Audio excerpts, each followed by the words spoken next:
आज जो टॉपिक हमने करना है वो है something called mask RCNN। Deep learning का मॉडल है, CNN है, कॉन्वोल्यूशनल न्यूरल नेटवर्क। लेकिन ये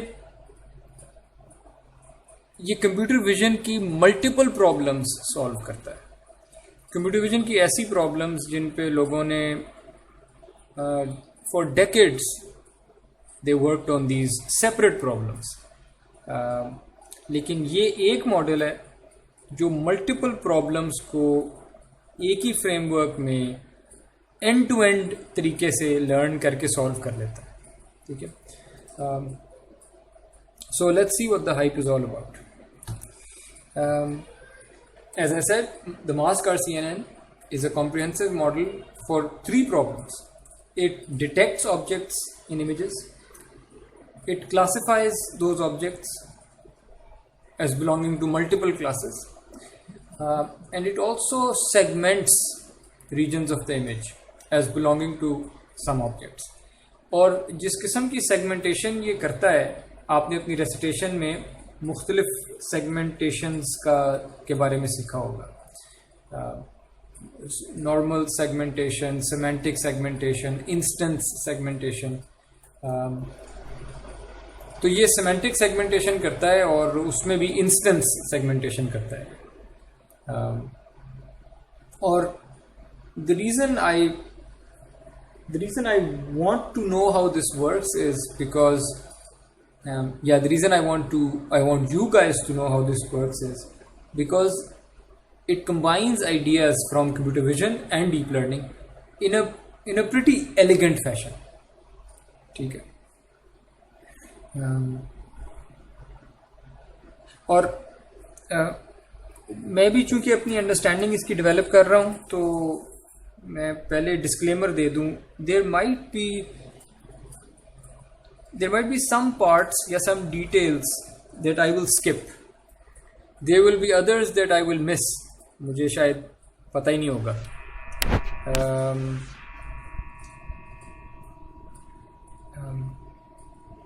There will be others that I gloss over. ठीक है, थोड़ा सा एब्स्ट्रैक्ट करके बता दूंगा। अगर आप ट्रूली इसकी डिटेल समझना चाहते हैं तो I would recommend reading the original paper. Mask RCNN का जो ओरिजिनल पेपर है, नीचे मैंने रेफरेंस दिया हुआ है। I would also highly recommend कि आप इसको समझने के लिए कोई कोड भी साथ फॉलो करें, ठीक है, ताकि आपको एक्चुअल अंडरस्टैंडिंग इसकी डेवलप हो। Having said all this, even in the original paper आपको इस किस्म की इमेजेस नजर आएंगी जिस तरह अभी आपको नजर आ रही है, ओरिजिनल पेपर से ली गई है। Now while this explains the overall idea, कई बहुत ही क्रूशल डिटेल्स हैं जिनसे इस मेथड की असल खूबसूरती नज़र आती है। वो you will miss out on them. अगर आप इंटरनेट से ट्यूटोरियल भी देखेंगे, you will probably miss out on some very important details. इसलिए आई रिकमेंड कि अगर आप वाकई समझना चाहते हैं इसको, तो आप ओरिजिनल पेपर लें और कोड के साथ समझें। But let's start. खैर, इसी इमेज से हम ज़रा देख लेते हैं कि यहाँ पे होगा क्या। आपके पास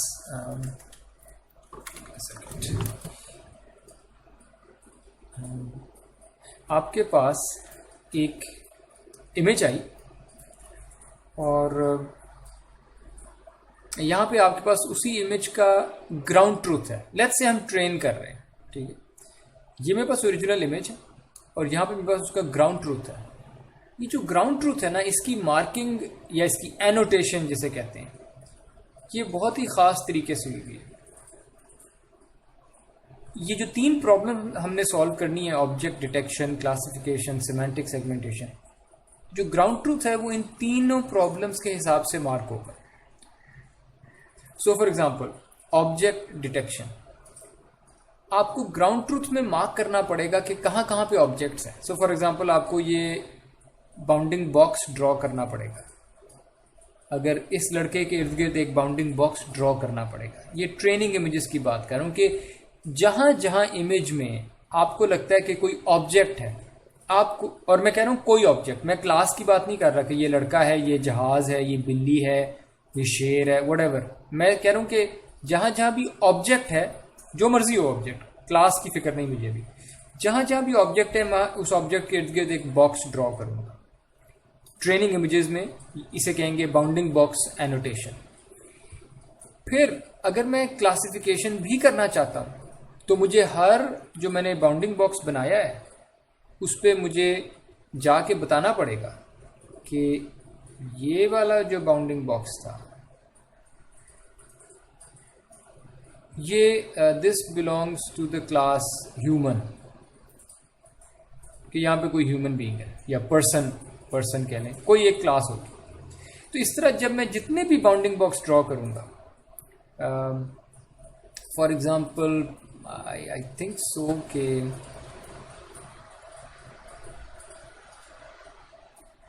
आई थिंक कि यहाँ पर एक फुटबॉल है छोटा सा, ठीक है, तो यहाँ पे मैं उसको कह दूंगा कि ये एक बाउंडिंग बॉक्स है और इसकी क्लास जो है वो फुटबॉल है। ये तो 2 टास्क हो गए, ठीक है। क्लासिफिकेशन के लिए भी मैंने हर बॉक्स का बता दिया कि ये कौन सी क्लास को बिलोंग करता है, और डिटेक्शन के लिए मैंने बॉक्सेस ड्रॉ कर दिए। अब थर्ड टास्क है सेगमेंटेशन। उसके लिए जो ग्राउंड ट्रूथ मार्क किया गया है वो ये जो मास्क आपको नजर आ रहे हैं कि ओरिजिनल इमेज में तो लड़का इस तरह से नजर आ रहा था, उसकी येलो शर्ट थी, शॉर्ट्स थी ब्लैक, जूते थे, जराबें थी ब्लैक, स्किन थी फेयर स्किन थी एंड सो ऑन। लेकिन यहाँ पर जो एनोटेशन है उसके अंदर जहां जहां जौन सा पिक्सल उस पर्सन का पिक्सल था, उन पिक्सल्स को मैंने मार्क कर दिया। All of them are marked as belonging to a person.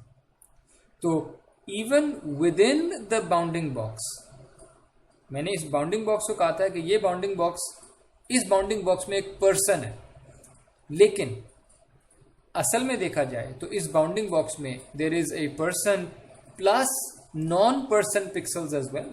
इसमें तो पीछे ग्राउंड भी नजर आ रहा है, उसका घास नजर आ रहा है। सो जो मास्क है जिसको सेगमेंटेशन कहते हैं, द सेगमेंटेशन मास्क इज कि आपने एक एक्चुअल पर पिक्सल सेगमेंटेशन करके बताई है कि ये सारे पिक्सल्स हैं जो पर्सन के हैं, बाकी पिक्सल्स उस ऑब्जेक्ट के नहीं है, उस पर्सन के नहीं है। And you do this for each of your objects, ठीक है। तो आपने जो तीसरी चीज की है वो ये है कि आपने यहाँ पे, मैं इसको कह देता हूं पर पिक्सल, आपने क्लासिफिकेशन कहना चाहिए पर चले मैं सेगमेंटेशन कह देता हूं। सेगमेंटेशन शायद कहते ही पर पिक्सल क्लासिफिकेशन कि ये और ये पिक्सल्स जो हैं ये इस क्लास से बिलोंग करते हैं, ठीक है।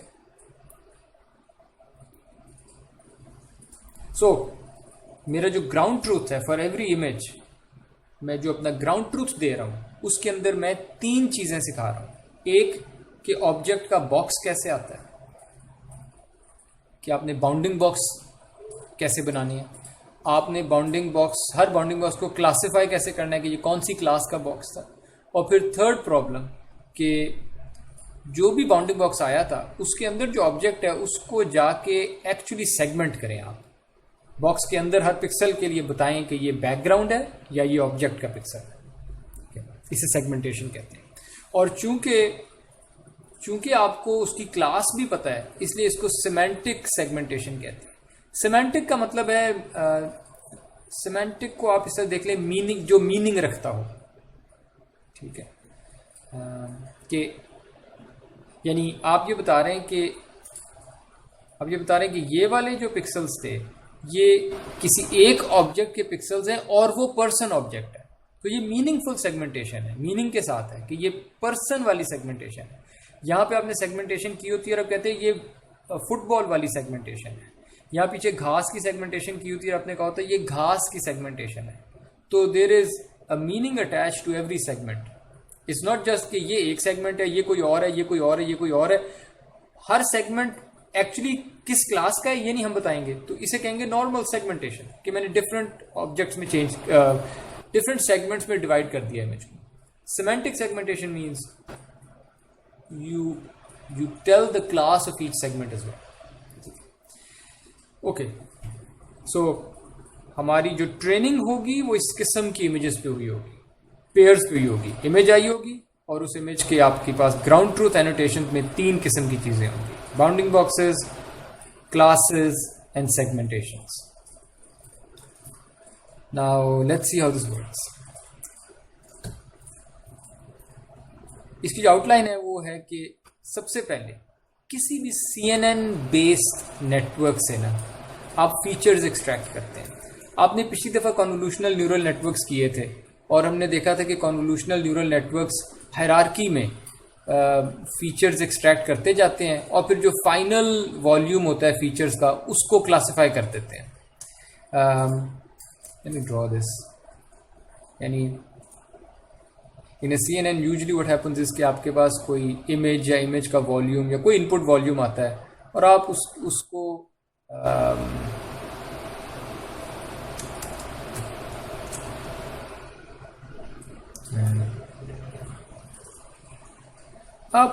उस पर कन्वोल्यूशंस लगा के उसके डिफरेंट वॉल्यूम्स करते करते आपके पास कोई और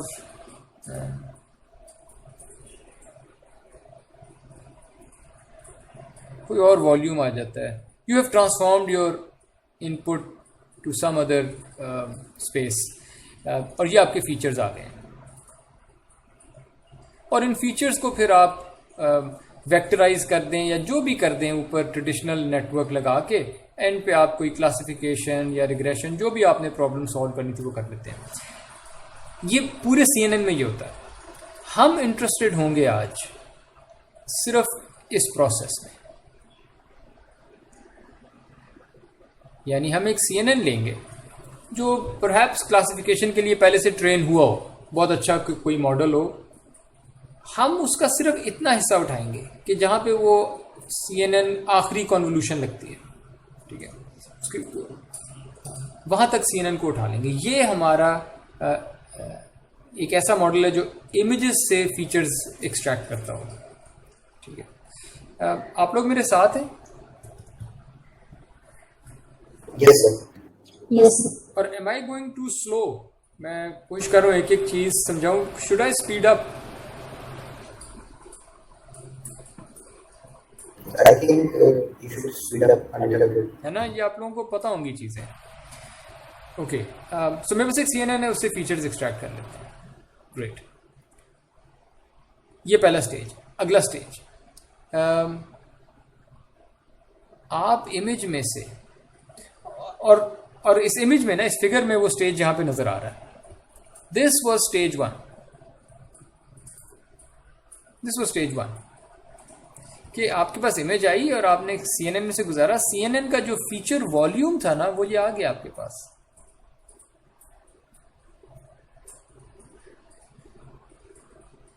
ये जो वॉल्यूम आपको नजर आ रहा है, this is the feature volume. कि वो जितना मर्जी कॉम्प्लेक्स CNN था, जो भी था, जितनी मर्जी लेयर्स थी, वो जो भी मैंने आखिर में जो चीज उठाई थी, दैट्स माय फीचर वॉल्यूम. ये मेरे पास आ गया. अब मैं क्या करूंगा, मैं इमेज के कुछ ऐसे रीजन्स डिटेक्ट करना चाहूंगा जो पोटेंशियली ऑब्जेक्ट्स हैं.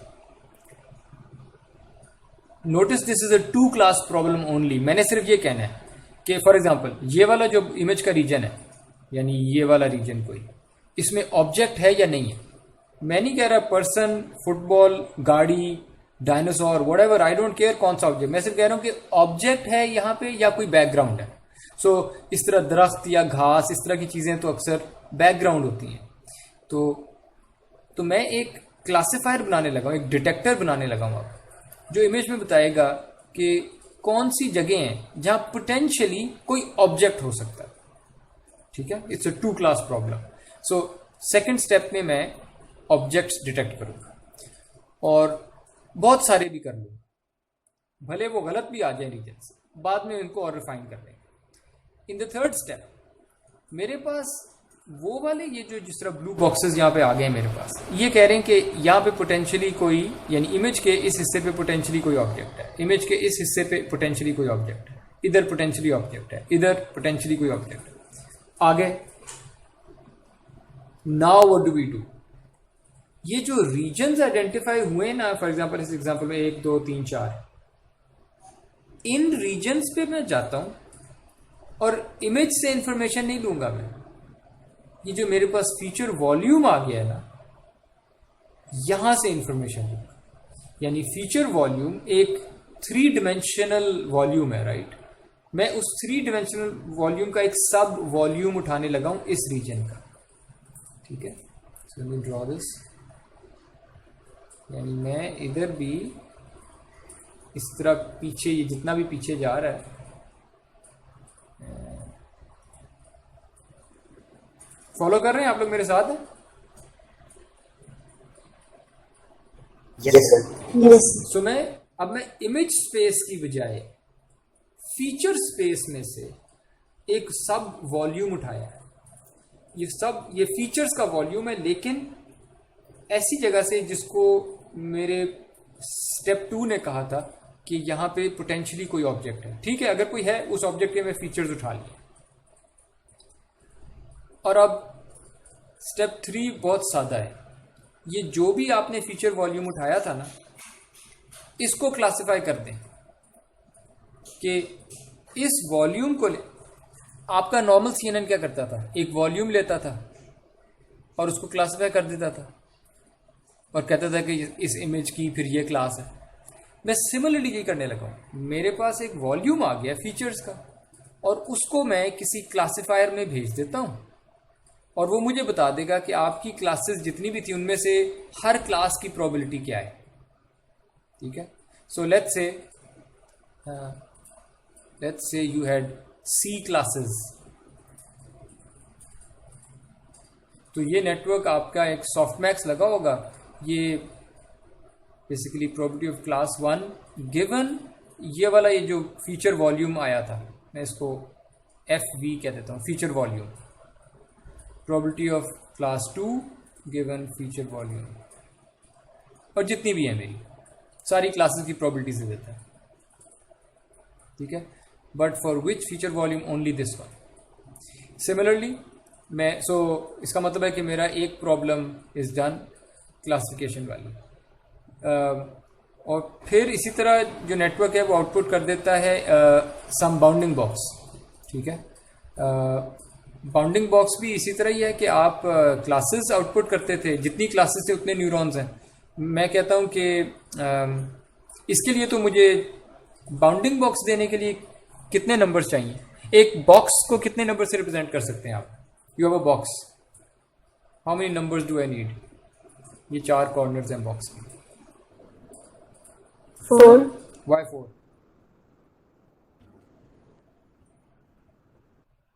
सर 8 नंबर से करें। 8 बिकॉज जी, जी। 4 पॉइंट्स हैं, हर पॉइंट के 2 कोऑर्डिनेट्स हैं, तो 8 बनेंगे। लेकिन अगर ये बिल्कुल इस तरह एक्सेस अलाइंड है बॉक्स, तो then I will only need this corner. इसके 2 पॉइंट्स होंगे, लेट्स कॉल देम कॉर्नर का x पॉइंट, कॉर्नर का y point, and I need the width height. Width इतनी है, हाइट इतनी है। तो अगर ये 4 नंबर दे दूं CX CY HW, तो ये बॉक्स डिफाइन हो जाएगा। Do you agree? Yes, sir. ठीक है, तो ये एक पैरामीटराइजेशन है। ऐसे भी हो सकता था कि मैं टॉप लेफ्ट का कॉर्नर दे देता और बॉटम राइट का दे देता, ये भी 4 नंबर ही बनते, इससे भी पैरामीटराइज हो जाना था। Regardless, in order to parameterize a bounding box you need 4 numbers, ठीक है? तो ये तो था आपका जो क्लासिफायर है, उस पर तो उतने न्यूरॉन्स होंगे सॉफ्टमैक्स वाले जितनी क्लासेस हैं। आपका जो बाउंडिंग बॉक्स रिग्रेशन वाला मॉडल होगा, उसमें एक बॉक्स के लिए 4 न्यूरॉन होंगे, एक न्यूरॉन, दूसरा न्यूरॉन, तीसरा और चौथा। और उन पे जो एक्टिवेशन है, यहाँ तो चलें, यहाँ तो क्लासिफिकेशन करनी थी मल्टी क्लास, तो हमने सॉफ्टमैक्स अप्लाई किया हुआ था उन पे। लेकिन इन दिस केस आपने बस यहाँ पे आइडेंटिटी एक्टिवेशन फंक्शन, रीलू भी हो सकता है because I don't want negative numbers, तो आइडेंटिटी या रीलू उन पे लगा होगा। फाइन, और सो दो प्रॉब्लम्स हो गई, and then the third problem is segmentation. और सेगमेंटेशन के लिए मैं क्या करता हूँ, मैं वही फीचर वॉल्यूम लेता हूँ, ये फीचर वॉल्यूम उठाया, इसके ऊपर दो कोई कन्वोल्यूशन वॉल्यूम्स और कंप्यूट किए, यहाँ पे 2 शो किए, आप चाहे 10 कर दें। पॉइंट इज के ये वॉल्यूम अब मेरी इनपुट है। अब आप भूल जाएं कि मेरे पास कोई इमेज थी, भूल जाएं कि यहाँ पे कोई और चीज़ें भी थी, ये जो फीचर वॉल्यूम आया ना इस वक्त, पोटेंशियली कंटेनिंग सम ऑब्जेक्ट, ये मेरी इनपुट है। इसी इनपुट को मैंने एक नेटवर्क में से गुजारा है, सॉफ्टमैक्स किया है, क्लासेस आ गई। इसी इनपुट को मैंने उसी नेटवर्क में से गुजारा और रिग्रेशन करके बाउंडिंग बॉक्स के 4 नंबर ले आया, और इसी वॉल्यूम को मैं इस तरह नेटवर्क में से गुजारता हूँ, और गुजारने के बाद अब मैंने मास्क आउटपुट करना है। हर पिक्सल के बारे में कहना है कि तुम बैकग्राउंड हो या ऑब्जेक्ट हो, ठीक है, या कौन से वाले ऑब्जेक्ट के पिक्सल हो। तो यहाँ पे मैं क्या करूँगा, अगर किसी एक क्लास की बात करूँ तो it seems like a binary problem कि ये जो मास्क वाला रिजल्ट आया है ना, ये लॉजिस्टिक सिग्मोइड से आ जाएगा। वाई? क्योंकि लॉजिस्टिक सिग्मोइड आपको क्या देगा, probability of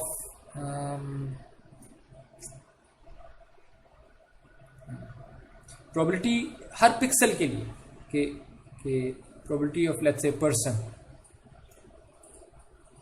given feature volume, ठीक है, हर पिक्सल के लिए, हर पिक्सल की अपनी प्रोबेबिलिटी है, ठीक है। तो ये आप 3 प्रॉब्लम्स इस तरह सॉल्व कर लेते हैं, ठीक है। लेट मी समराइज हो क्या रहा है ऑन एन एब्स्ट्रैक्ट लेवल।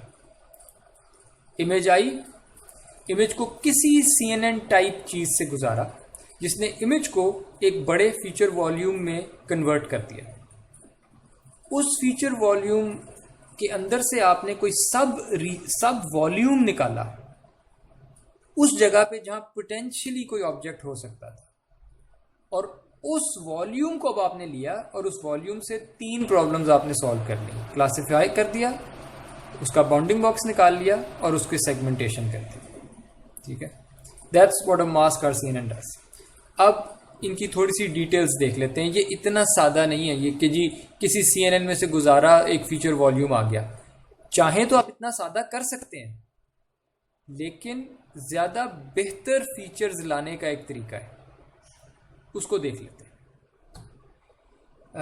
यहाँ मैं थोड़ी सी टर्मिनोलॉजी बता दूं, क्योंकि अगर आप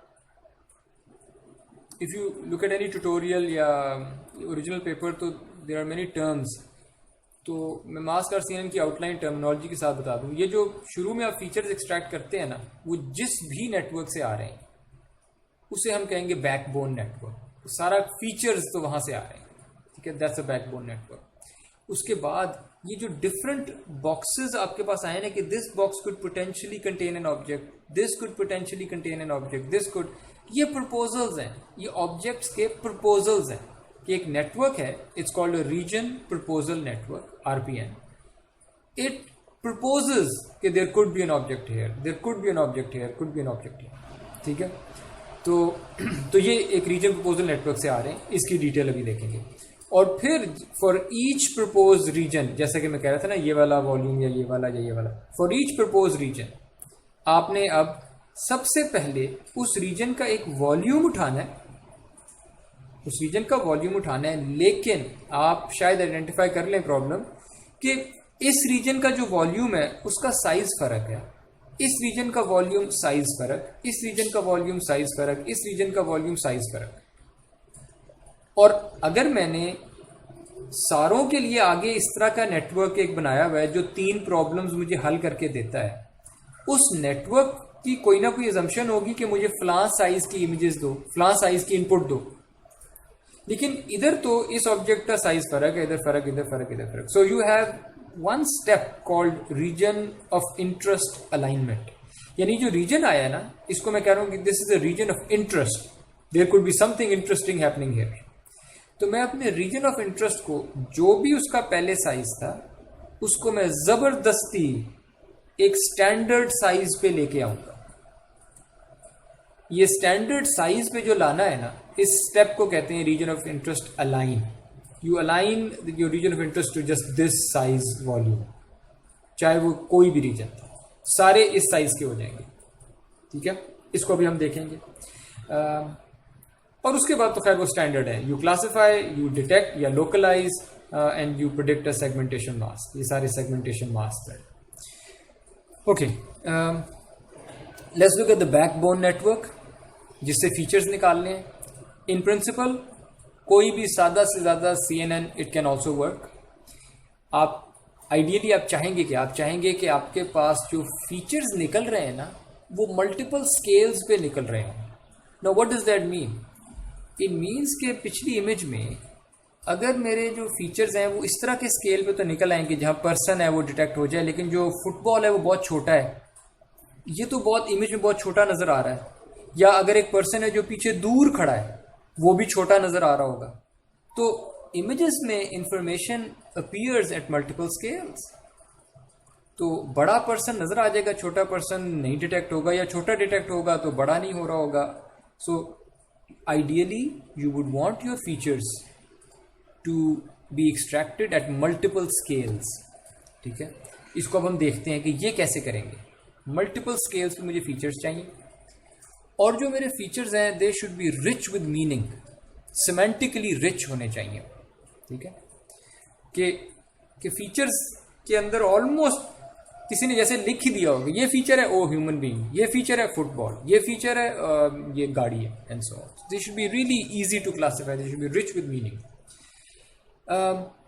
ये जो दोनों प्रॉब्लम्स है ना, दोनों गोल्स हमारे, they are achieved by something called a feature pyramid network. ठीक है, इसका भी इफ़ यू वांट डिटेल्स तो मैं खैर डिटेल्स कवर करूंगा कुछ, लेकिन आप ओरिजिनल पेपर देख सकते हैं रेफरेंस के बाद। सो लेट्स सी, हम एक CNN को कैसे मॉडिफाई करेंगे ताकि वो मल्टीपल स्केल्स पे फीचर्स दे, जो कि हर फीचर काफ़ी रिच हो मीनिंग। ठीक है, अब हम CNN को मॉडिफाई करने लगे हैं। फर्स्ट रिकॉल, अभी CNNs को भी छोड़ दें थोड़ी देर। आपको याद है हमने गॉसियन पिरामिड बनाए थे जब हम इमेज डिस्क्रिप्टर्स पढ़ रहे थे। गॉसियन पिरामिड में क्या था, आप इमेज लेते थे और इमेज को स्केल और स्मूथ कर देते थे।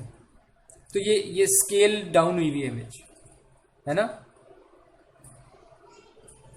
फिर उसको और स्केल डाउन कर देते, फिर उसको और स्केल डाउन कर देते थे। ये पिरामिड सा बन गया आपके पास इमेजेस का। और इसको ये जो बेस पे पड़ी, इसको आप कहते हैं ये तो हाई रेजोल्यूशन इमेज है। ये थोड़ी सी ब्लर्ड होगी, इसको आप लो रेजोल्यूशन कहेंगे। ये और भी लो रेजोल्यूशन होगी, ये और भी लो रेजोल्यूशन होगी। अग्रीड? Yes sir. इसका मतलब है कि अगर रेजोल्यूशन की बात करें तो जब आप पिरामिड की बात करते हैं, पिरामिड में रेजोल्यूशन इस तरह से इंक्रीज हो रही होती है कि नीचे ओरिजिनल इमेज हाई रेजोल्यूशन होती है, उसमें डिटेल ओरिजिनल स्केल पे थी, और फिर आपने उसको छोटा छोटा ब्लर करते गए।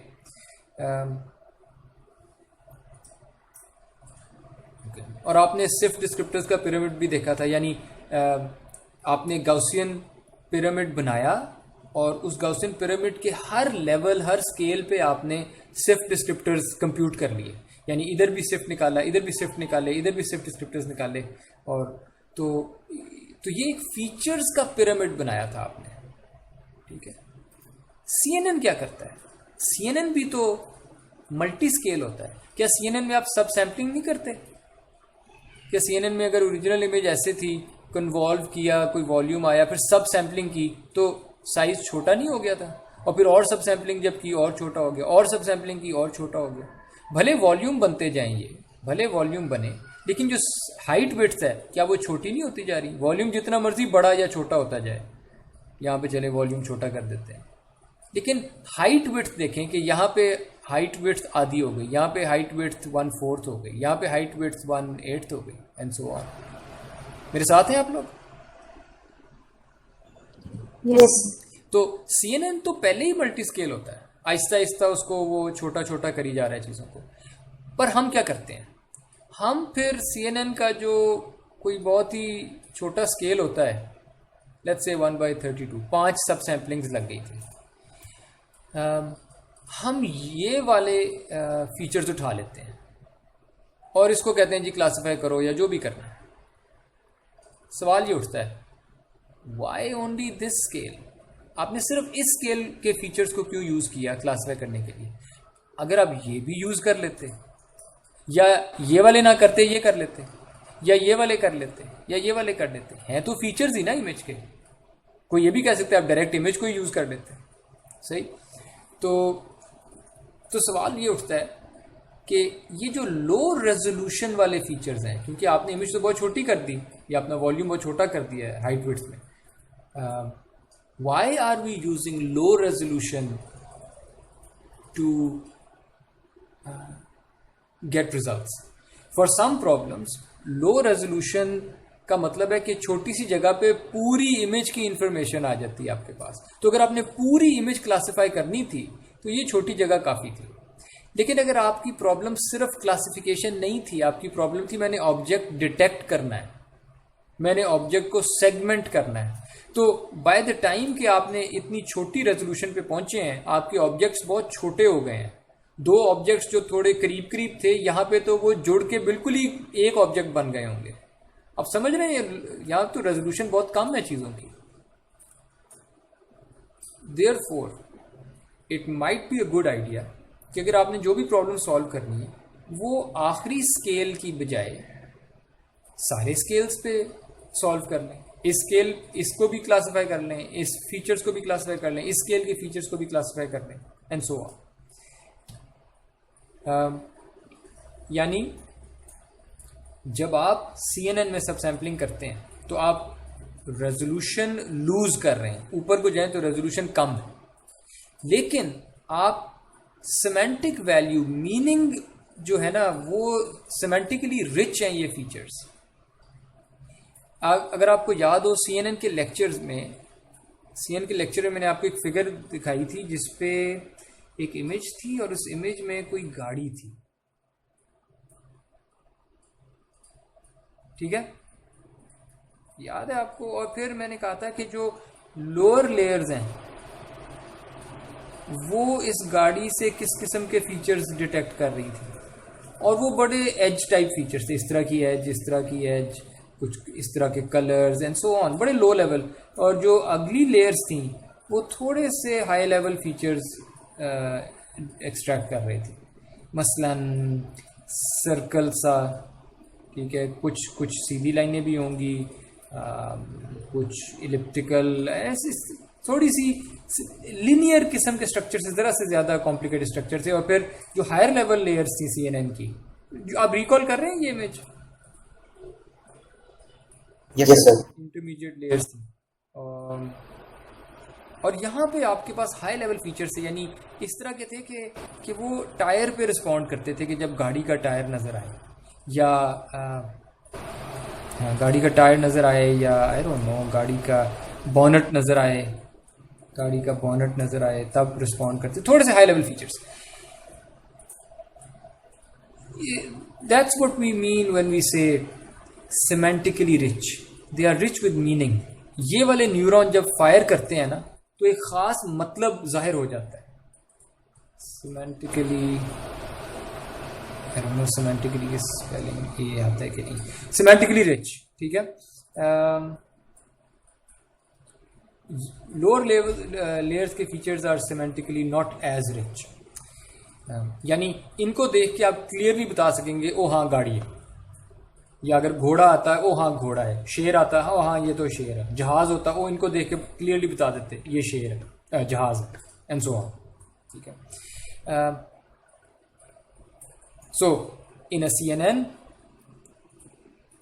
shallow layers have more resolution but lower semantic value. ठीक है, higher layers are, they have higher semantic value but they are of very low spatial resolution. और अगर आपने सेगमेंटेशन करनी है, आपने एक एक पिक्सल का बताना है मुझे, एक एक पिक्सल का, कि ये कौन सी क्लास का है, ये उस ऑब्जेक्ट का है या नहीं है। यहाँ तो मिक्स हो गई चीज़ें, बहुत लो रेजोल्यूशन है। यहाँ से पर पिक्सल रिजल्ट लेके आना इज़ वेरी हार्ड, पर यहाँ से पर पिक्सल रिजल्ट्स लेके आ जाना, that might be a better idea. ठीक है, यहाँ से आप क्लासीफाई करना चाहें, दैट्स अ बेटर आइडिया। यहाँ से क्लासीफाई करना चाहें, may be not a good idea. तो अब ये हम बेस्ट ऑफ बोथ वर्ल्ड्स कुछ करना चाह रहे हैं, सब कुछ कंबाइन करना चाहेंगे, and that's what a feature pyramid network is. ठीक है, अब हम करेंगे क्या, मेरे साथ रहिएगा। इमेज आई, CNN ने उसका एक फीचर वॉल्यूम निकाला, और सब सैंपल किया, एक और फीचर वॉल्यूम निकाला, और कॉन्वोल्यूशन और सब सैम्पलिंग की, एक और low resolution but semantically rich feature volume यहाँ पे निकाल लिया। What do we do now? मैं ये वाला फीचर वॉल्यूम निकालूंगा, यूज करूंगा to compute another feature volume जो इसी साइज का है। साइज इसका सेम है। अगर ये कितने साइज बनेंगे, अगर ये हाइट बाय विड्थ की थी तो ये h/2 और विड्थ बाय 2, और ये 4 और ये 8, सो ये हाइट बाय 8 और विड्थ बाय 8 का एक वॉल्यूम है। ये भी उसी तरह का होगा, height by 8 width by 8, fine. और ये वाला जो वॉल्यूम आया है मेरे पास, इस वॉल्यूम को यूज करूंगा। Now notice this arrow over here, इस वॉल्यूम को मैं अप सैंपल करूंगा। नाउ आपको याद होगा हमने अनपूलिंग और ट्रांसपोज कॉन्वोल्यूशन इस तरह की चीजें की हुई हैं जो छोटी चीज को बड़ा कर देती हैं वापस। उनकी भी अभी जरूरत नहीं है, सिंपल अप सैंपलिंग भी अगर आप कर लें कि जो भी वॉल्यूम था h/8 w/8 का, मैं उसको अप सैंपल कर दिया। ठीक है, किसी भी तरह से बड़ा कर दिया। लेकिन नोट करें कि ये जो ऊपर वाला वॉल्यूम है, मेरा आपसे सवाल है, वॉज दिस सिमेंटिकली रिच? ये वाला volume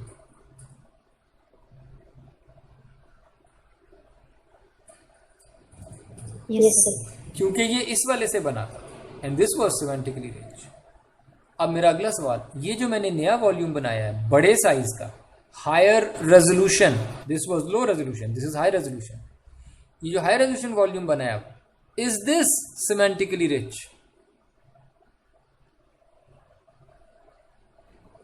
Yes, sir. It is, किसी हद तक this will be semantically rich, क्योंकि ये इससे बना है। कंपेयर किसको कर रहा हूं मैं? ये वाली रेजोल्यूशन सेम है ये, और ये वाली रेजोल्यूशन सेम है ये। दिस इज सिमेंटिकली पुअर, मैं लिख देता हूं।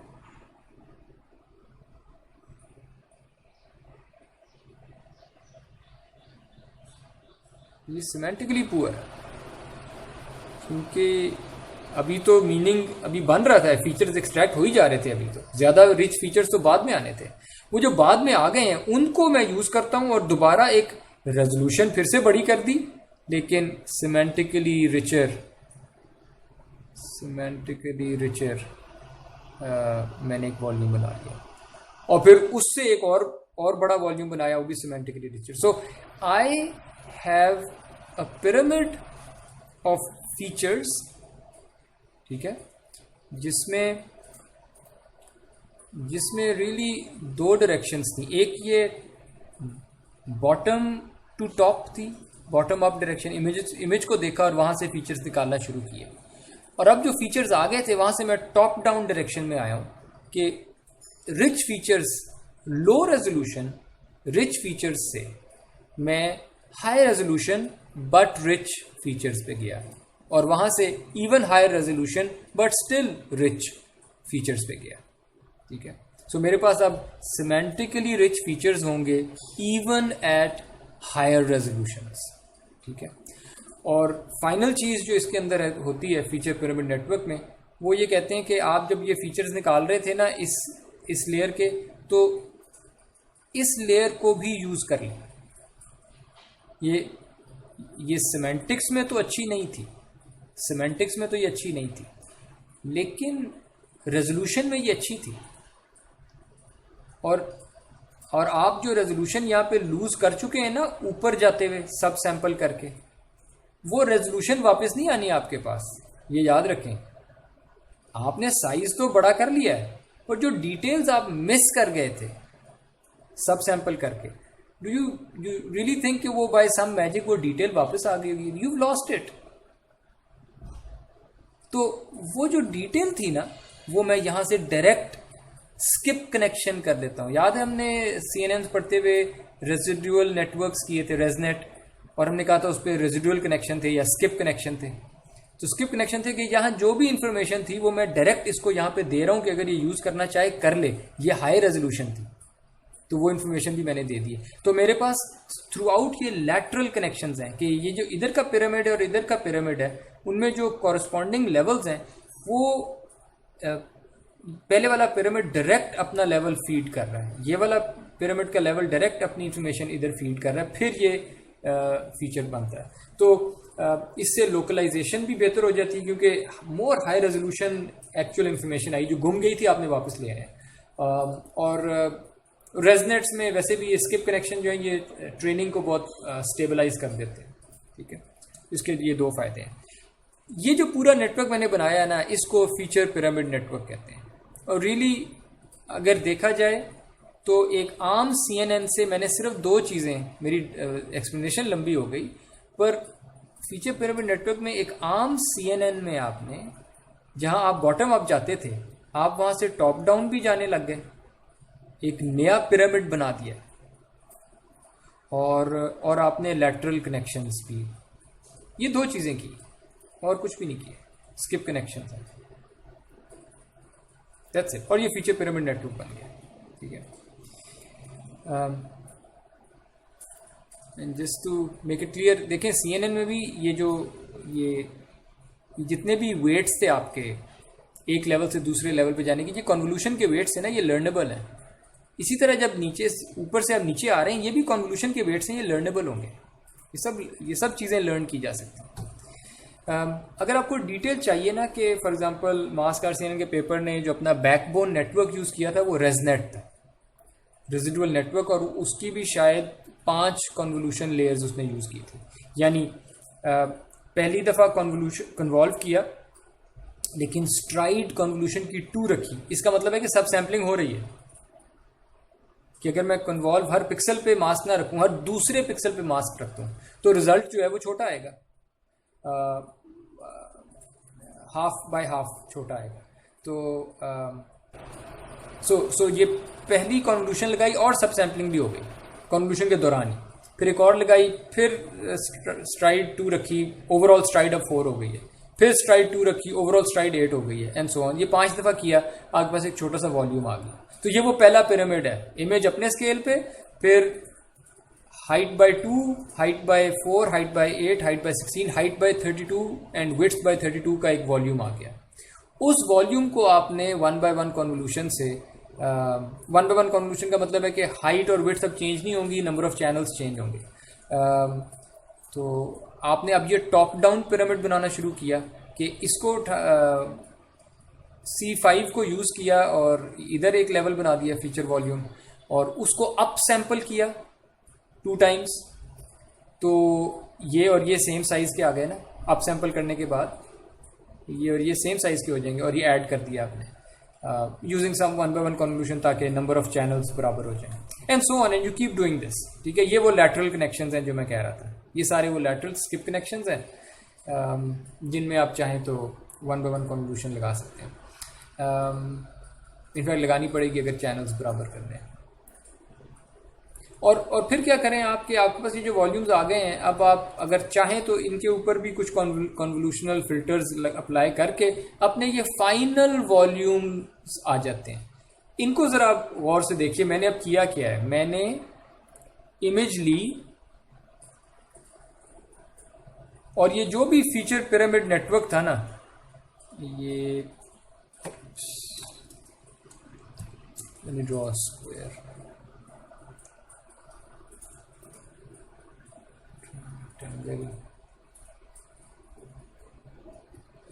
ये जो भी मेरा फीचर पिरामिड नेटवर्क में इन चीज़ों को कह रहा हूँ कि मेरी इमेज गई और उसने मुझे फीचर वॉल्यूम्स रिटर्न किए हैं फीचर पिरामिड नेटवर्क में, जिसमें ये वाले जो वॉल्यूम है फीचर्स का वॉल्यूम है,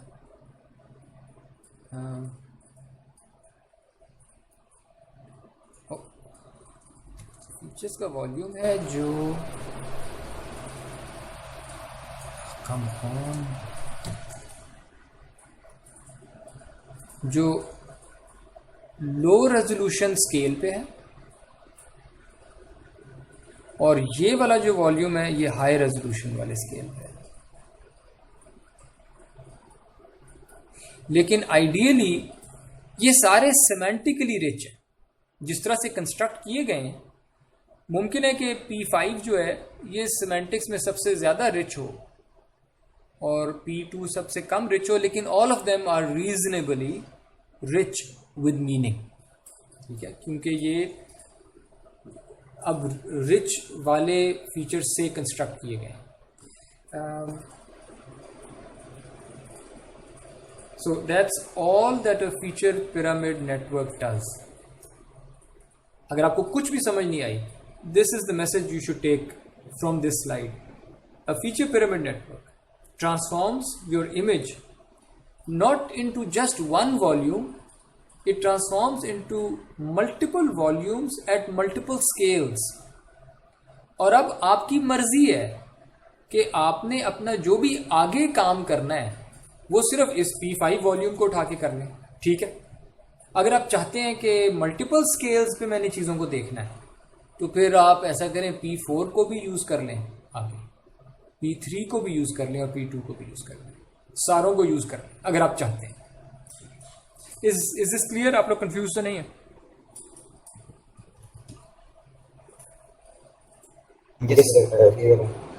क्लियर है? ग्रेट। और यहाँ पे रेजनेट है ना बैकबोन में, यहाँ पे रेजनेट की बजाय आपका अपना CNN हो सकता था, डेंस नेट हो सकता था, VGG हो सकता था, एलेक्स नेट हो सकता था, बहुत सारे जो नेटवर्क हैं, कोई भी यहाँ पे हो सकता था, बस उस कॉन्वोल्यूशनल हो तो अच्छा है। और फीचर पिरामिड नेटवर्क ने सिर्फ ये वाला पार्ट ऐड किया, टॉप डाउन वाला, ठीक है। And at the end of the day you have your image converted into feature volumes eight multiple scales, okay. यानी कि मैं कह रहा था ना कि ये इमेज बहुत सादा है। असल में फीचर पिरामिड नेटवर्क ने इस इमेज को कन्वर्ट किया है इस फीचर वॉल्यूम में, और इस तरह के और भी फीचर वॉल्यूम्स होंगे। एक ये फीचर वॉल्यूम होगा एक स्केल पे, एक दूसरे स्केल पे, एक तीसरे स्केल पे, एक चौथे। तो इस तरह के लेट्स से अगर इसको P5 कह दूं, ये P5 है, एक कि अगर ये P5 है तो एक P4 भी होगा, P3 भी होगा, P2 भी होगा। मेरे साथ हैं आप लोग? Yes, sir. Yes, sir. In the following slides अब मैं करने क्या लगा हूं, मैं इनमें से कोई एक वॉल्यूम उठा लूंगा, क्योंकि उस वॉल्यूम के साथ जो भी अब मैं आगे काम करता हूं वो आइडेंटिकली आप सारों के साथ कर सकते थे। तो now we will pick one feature volume, कोई भी फीचर वॉल्यूम है वो फीचर पिरामिड नेटवर्क से आया हो, कोई एक मैंने उठा लिया, जिस तरह इन्होंने इमेज में दिखाया था, कोई एक फीचर वॉल्यूम दिखाया, हम भी अब कोई एक उठाने लगे, okay. Just for your reference again, अगर आप इम्प्लीमेंटेशन या एक्चुअल अंडरस्टैंडिंग के क्या हो रहा है वो देखना चाहें तो 3 चैनल्स वाली इमेज आई, उस पर आपने कोई 256 कॉन्वोल्यूशंस लगाई तो 256 चैनल्स आ गए आपके पास, और फिर सब सैम्पलिंग भी कर दी, तो ये जो अब जो साइज़ है 1/4 हो गया, हाफ बाय हाफ। फिर आपने और कॉन्वोल्यूशंस लगाई, सब सैम्पलिंग की, 512 कॉन्वोल्यूशंस, तो ये नंबर ऑफ चैनल्स बनते जा रहे हैं। तो ये वो बॉटम अप पिरामिड है, और रेजनेट फॉर एग्जांपल इस तरह का करता होगा, और ये उसका टॉप डाउन पिरामिड है। ये फीचर पिरामिड नेटवर्क इस तरह प्रोड्यूस करता है। ये आप देख लें कि ये वो 1 by 1 कॉन्वोल्यूशंस हैं, ये 1 by 1 ये वो लैटरल कनेक्शंस हैं, और ये यहाँ से वो अप सैम्पलिंग होके ये साइज़ बड़े होते जा रहे हैं। ठीक है। और इनके चैनल्स 256 हैं। अगर आप चैनल्स कंट्रोल करना चाहते हैं तो फिर वो 3x3 कॉन्वोल्यूशन लगी हुई थी, ये वो 3x3 कॉन्वोल्यूशंस हैं, ठीक है। और उस तरह की मल्टीपल भी लगा सकते हैं, और जितनी लगाएंगे उतने चैनल्स आ जाएंगे। तो जब मैंने, और ये वो वॉल्यूम्स हैं जिनको हमने, इसको P5 कहा था, इसको P4 कहा था, एंड सो ऑन, ठीक है। और इनमें हम आइडियली हमने खुद फोर्स किया कि सारे जो वॉल्यूम्स हैं उनके चैनल्स बराबर हों, 128, 128, 128 तो 128, ठीक है, ताकि सारों की डेप्थ अब बराबर है, ठीक है। Okay, now let's go to the next stage. मेरे पास image has been converted into a volume, ये वो वॉल्यूम P5 कह देते हैं,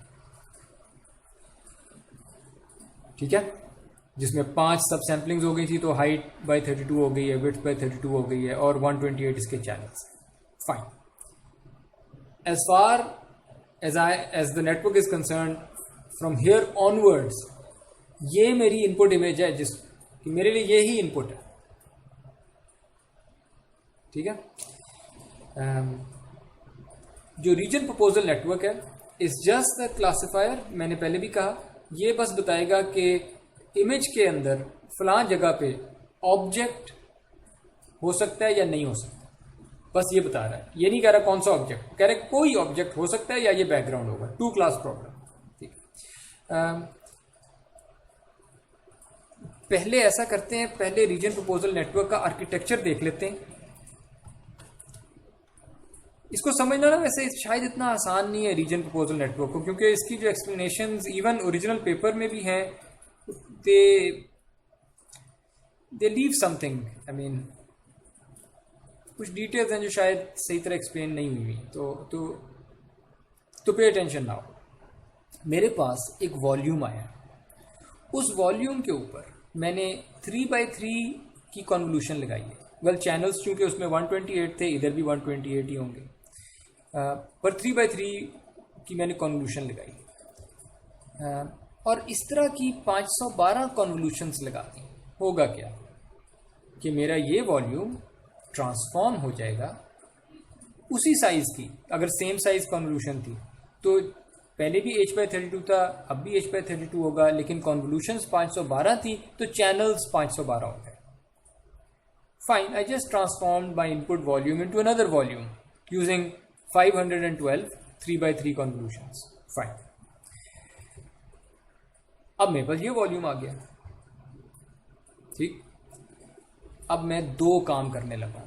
ये वॉल्यूम फीड होता है इधर भी, और यही वॉल्यूम फीड होता है इधर भी। ग्रीन एरो की बजाय let me use another colour. So 2 branches हैं। This branch here is called the regression branch या रिग्रेशन हेड। हेड इसलिए क्योंकि ये नेटवर्क के बाहर जो सर निकला हुआ है ना, ये वो नजर आ रहा है, और जो ऊपर वाली ब्रांच थी उसे कहते हैं क्लासिफिकेशन हेड।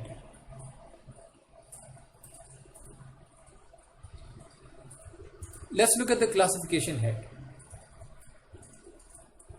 मेरा वॉल्यूम है, हाइट विड्थ 512 चैनल्स, उसके ऊपर मैं 1x1 कॉन्वोल्यूशन लगाता हूँ। 1x1 कॉन्वोल्यूशन, चूंकि चैनल्स यहाँ 512 हैं, इधर भी 512 होंगे। इस तरह की मैं k 1x1 कॉन्वोल्यूशंस लगा रहा हूँ। ये k क्या नंबर है इसको बाद में देखते हैं, ठीक है। इनफैक्ट मैंने शायद ये टाइपो किया, आई should have said capital K, ठीक है, क्योंकि आगे जाके मैं इसको कैपिटल K कह रहा हूं, ठीक है।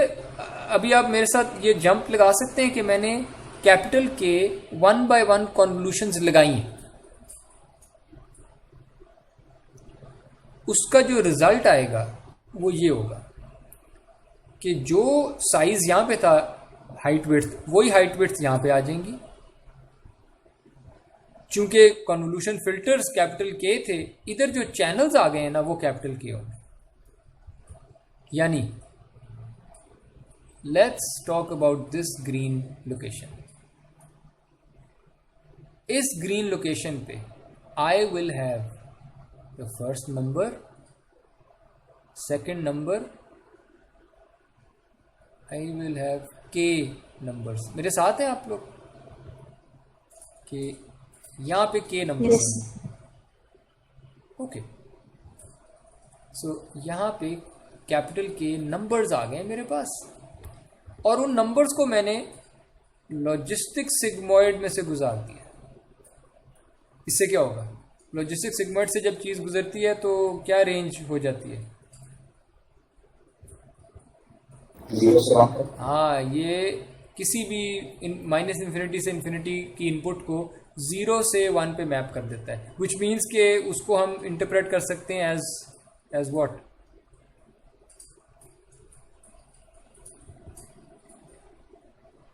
As probability. एज प्रोबेबिलिटी, ठीक है। इस पे बाद में आते हैं, इसलिए मैं इसको क्लासिफिकेशन हेड कह रहा हूं कि ये किसी क्लास की प्रोबेबिलिटी प्रोड्यूस कर रहा है। लेकिन इस तरह की के प्रोबेबिलिटीज है मेरे पास फॉर ईच लोकेशन। हर लोकेशन पे मेरे पास के प्रोबेबिलिटीज पड़ी। फाइन, इस पे बाद में आते हैं, कैपिटल के पे अगली स्लाइड पे आते हैं। Let's look at the regression head. Regression head में ये फिर से 1 by 1 कन्वोल्यूशंस करता है, ठीक है। और लेकिन इस दफा 4 into k फिल्टर्स हैं। फिल्टर्स ज्यादा है, एग्जैक्टली वही कर रहा है जो पहले कर रहा था क्लासिफिकेशन की बारी, लेकिन यहां पे फिल्टर्स ज्यादा है, 4 into k, विच मीन्स कि यहां पे जो नंबर आपके पास लोकेशन जो आई है, इधर जो पीछे चैनल्स आएंगे 4k चैनल्स आएंगे, और वो जो 4k नंबर्स है ना, उनको अब मैं व्यू 4k मैं इसलिए कह रहा हूं क्योंकि I will view those numbers as sets of 4 values, कि पहले 4 ये हैं, अगले 4 ये वाले नंबर्स हैं, and so on. You get the idea, right?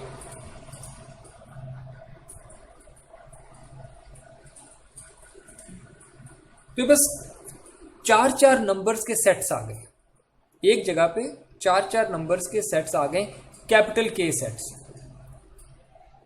अब कैपिटल के को जाके देख लेते हैं कि ये कैपिटल के में क्यों लाया, हो क्या रहा है।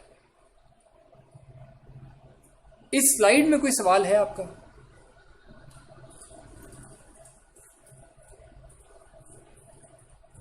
No sir. किसी का नहीं? ओके। जब क्लास शुरू हुई थी तो अरबिश और अदीला भी शायद थी। आप लोग हैं अभी? अरबिश, अदीला? जी सर। आप लोग फॉलो कर रहे हैं? जी। अरबिश, आप बताइए। जी जी सर। आप फॉलो कर रही हैं या कंफ्यूज तो नहीं होगी? मैं फॉलो करने में ये सोच रही हूँ कि जो 4 के नंबर्स हैं, उसके पास 4 का आपने सेट बनाया है, इसमें वो बाउंडिंग बॉक्स के नंबर्स होंगे तो पूरे इमेज की ग्रिड पे क्यों है वो तो 4 नंबर्स हैं, तो लेकिन शायद एंड पे जाके कंफ्यूजन खत्म हो जाए। हाँ, सो यानी लेट्स सी कि ये कैपिटल के क्या चीज़ है, ठीक है। अगली स्लाइड पे चलते हैं। देयर इज एक और क्वेश्चन है, जो पहला स्टेज 1 और स्टेज 2 में इतने ज्यादा वेट्स हैं, यस, ये क्या मास गार्सियन में ट्रेन होंगे या ये पहले से ट्रेन होके पड़े हुए होते हैं, प्री ट्रेन्ड होंगे? अच्छा, इस पे मुझे भी कंफ्यूजन थी। सो अगर आपने फॉर एग्जांपल रेजनेट या कोई उठाया है, प्री ट्रेन तो डेफिनेटली होंगे। आपने कोई इमेज नेट या कोको या किसी पे ट्रेन हुए हुए नेटवर्क कोई उठाएंगे आप, सो प्री ट्रेन तो डेफिनेटली होंगे। आपका सवाल शायद ये है कि do you need to retrain them on your own problem, यही है ना सवाल? बिल्कुल बिल्कुल बिल्कुल। ये जो स्टेज 1 में हमने नेट बनाया, फिर स्टेज 2 में रीजन प्रपोजल्स। बिल्कुल। सो मेरा जवाब ये है, रीजन प्रपोजल तो खैर डेफिनेटली आपने ट्रेन करना है, पर ये इवन ये जो फीचर पिरामिड नेटवर्क है, जिसके अंदर पहला पिरामिड तो रेजनेट या कोई पुराना नेटवर्क ही था, मेरा जवाब होगा कि इसको भी आप फाइन ट्यून करेंगे, रीट्रेन करेंगे। यानी पीछे से कोई या आगे से कोई आएगा एरर, और उस एरर की बेस पे ये जितने भी ये एरोज आपको नजर आ रहे हैं, ये वाली कॉन्वोल्यूशंस हैं, इनके कोई वेट्स हैं, ये वाली कॉन्वोल्यूशन है 1 by 1, ये जितने भी आपको नजर आ रहे हैं, फिर रेजनेट के अपने या जौन सा भी नेटवर्क है, तो ये सारे कॉन्वोल्यूशन के वेट्स हैं। और I would say you will learn them, they will be learn. ठीक है, ओके। और फिर जो अगले स्टेज पे रीजन प्रपोजल नेटवर्क है, उसमें जितने भी ये कलर्ड आपको कन्वोल्यूशन फिल्टर्स नजर आ रहे हैं, 3 सेट हैं कलर्ड, ये सारे लर्न होंगे। ठीक है, इसका तो अभी हम लॉस फंक्शन भी देखेंगे कि इनको कैसे लर्न करना है। ओके, लेट्स सी कि ये कैपिटल के में क्या चीज लाया हूं। उससे पहले अब हम करेंगे क्या, हम हर लोकेशन, यानी यहां जब मैं कहता हूं ये वाली लोकेशन, या मैं कहूं ये वाली लोकेशन, कोई भी लोकेशन की बात करता हूं मैं, हर लोकेशन के इर्द गिर्द मैं, अच्छा ये बड़ा सटल पॉइंट है, हर लोकेशन के इर्द गिर्द मैं अस्यूम करूंगा, बनाऊंगा नहीं, अस्यूम करूंगा कि ये अगर मेरी ब्लू लोकेशन है, मैं अस्यूम करूंगा कि मेरे पास एक इतने साइज का एक बॉक्स है उस लोकेशन के इर्द गिर्द, बिल्कुल square, let's say aspect ratio इसकी ये है 1 by 1, हाइट और विड्थ बराबर, यानी इस तरह की एस्पेक्ट रेशो का एक बॉक्स है। और मैं अस्यूम करूंगा कि इस तरह की शेप का एक स्केल्ड बॉक्स भी है, ये वो स्केल्ड बॉक्स हो गया, और फिर मैं अस्यूम करूंगा कि उसी शेप का एक थर्ड स्केल वाला बॉक्स भी है। ठीक है, सो मेरे पास I have at each location in my mind, मैं अस्यूम कर रहा हूं I have 3 boxes at different scales, और फिर इसी तरह डिफरेंट स्केल्स वाले 3 बॉक्स होंगे जिनकी शेप फर्क है, जिनकी एस्पेक्ट रेशो फर्क है, और फिर इसी तरह उसी लोकेशन पे मेरे पास 3 और हैं जिनकी एस्पेक्ट रेशो फर्क है, स्केल्स भी चेंज है। How many boxes do I have in total? 3 scales and 3 aspect ratios, 9। Yes. So मैं अस्यूम कर रहा हूं कि मेरे पास हर लोकेशन पे मैंने 9 किस्म के बॉक्स रखे हुए हैं।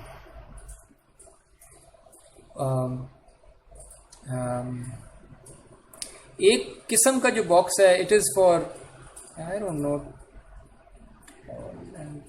लार्ज ऑब्जेक्ट्स के लिए, और ये वाला जो बॉक्स है ये टॉल ऑब्जेक्ट्स के लिए है, और ये वाला जो बॉक्स है ये फ्लैट ऑब्जेक्ट्स, फ्लैट ऑब्जेक्ट्स के लिए या वाइड ऑब्जेक्ट्स के लिए। हर लोकेशन पे मैं इस तरह के 9 बॉक्स रख रहा हूं, फाइन। और मेरी अजम्पशन अब ये है कि अगर इस ब्लू लोकेशन पे कोई ऑब्जेक्ट अगर पड़ा था ना, तो वो इन 9 बॉक्सेस के अंदर कहीं ना कहीं कवर हो गया होगा। अगर वो बहुत बड़ा ऑब्जेक्ट था, स्क्वेरिश था, तो वो इस बाहर वाले बॉक्स में कवर हो गया होगा। अगर वो ज़रा सा छोटा था, वो इसमें कवर हो गया होगा। अगर वो और छोटा था, वो इसमें कवर हो गया होगा। अगर वो पतला ऑब्जेक्ट था और छोटा सा, वो इसमें कवर हो गया होगा। पतला ऑब्जेक्ट लेकिन ज़रा बड़ा, इतना और बड़ा था, इसमें कवर हो गया होगा। एंड सिमिलरली अगर फ्लैट था और ये स्केल, सो मेरा जो ऑब्जेक्ट है, अगर वो इस ब्लू वाली लोकेशन पे सेंटर्ड था, तो वो इस तरह की 9 किस्म के स्केल्स एंड शेप्स में आ सकता था। ये है अजम्पशन, ये डब्बे में बनाऊंगा नहीं, ये अजम्पशन है मेरी। मेरे साथ हैं अभी आप लोग? Yes sir. तो रीजन प्रपोजल नेटवर्क अब करता क्या है? रीजन प्रपोजल नेटवर्क, ये जो आपके जहन में 9 फिक्स्ड किस्म के एंकर बॉक्सेस थे, ये मेरे एंकर बॉक्सेस हैं। ये मेरे एंकर्स हैं। ये मेरे जहन में ये वो एंकर्स थे 9 कि जिनके अंदर ऑब्जेक्ट आ सकता था।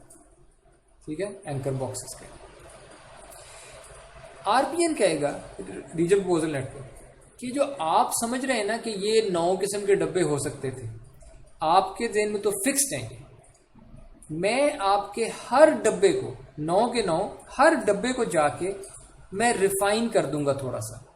और ये देखें, वो कहता है कि अगर ये वो ऑब्जेक्ट, ये वो सेंटर पिक्सल था, ये वो सेंटर पिक्सल था जो पहले मैंने ब्लू में बनाया हुआ था, सेंट्रल लोकेशन ये थी, और ये कोई फ्लैट उस पर एक कोई जो मेरे जेन में बॉक्स है वो ये था।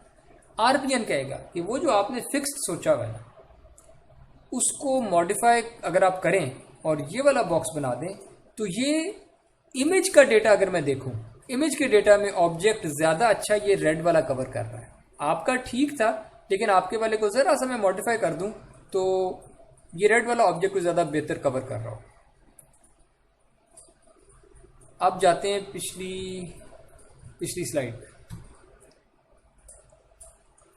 आपके पास किसी एक लोकेशन पे, इस लोकेशन की बात करें जहां मेरा माउस है, इस लोकेशन पे कितने बॉक्सेस आपने अस्यूम किए थे अपने ज़हन में?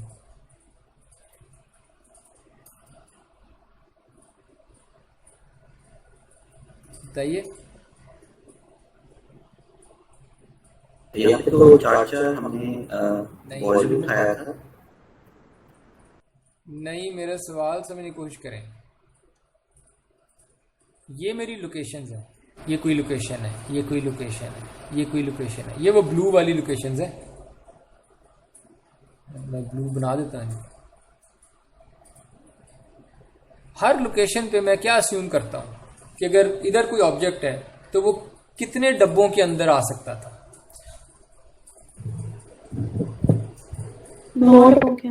हाँ, सो यहाँ पर किसी भी एक पे जब मैं कहता था इधर कोई 9 किस्म के एंकर बॉक्सेस हो सकते थे, उनमें से किसी ना किसी में कोई ऑब्जेक्ट कवर हो जाएगा अच्छे तरीके से। ओके, सो के बॉक्सेस हैं मेरे पास for each location. One box is represented through how many numbers? 4 numbers and I have k boxes. ये नंबर्स अब क्या रिप्रेजेंट कर रहे हैं? How many numbers are these?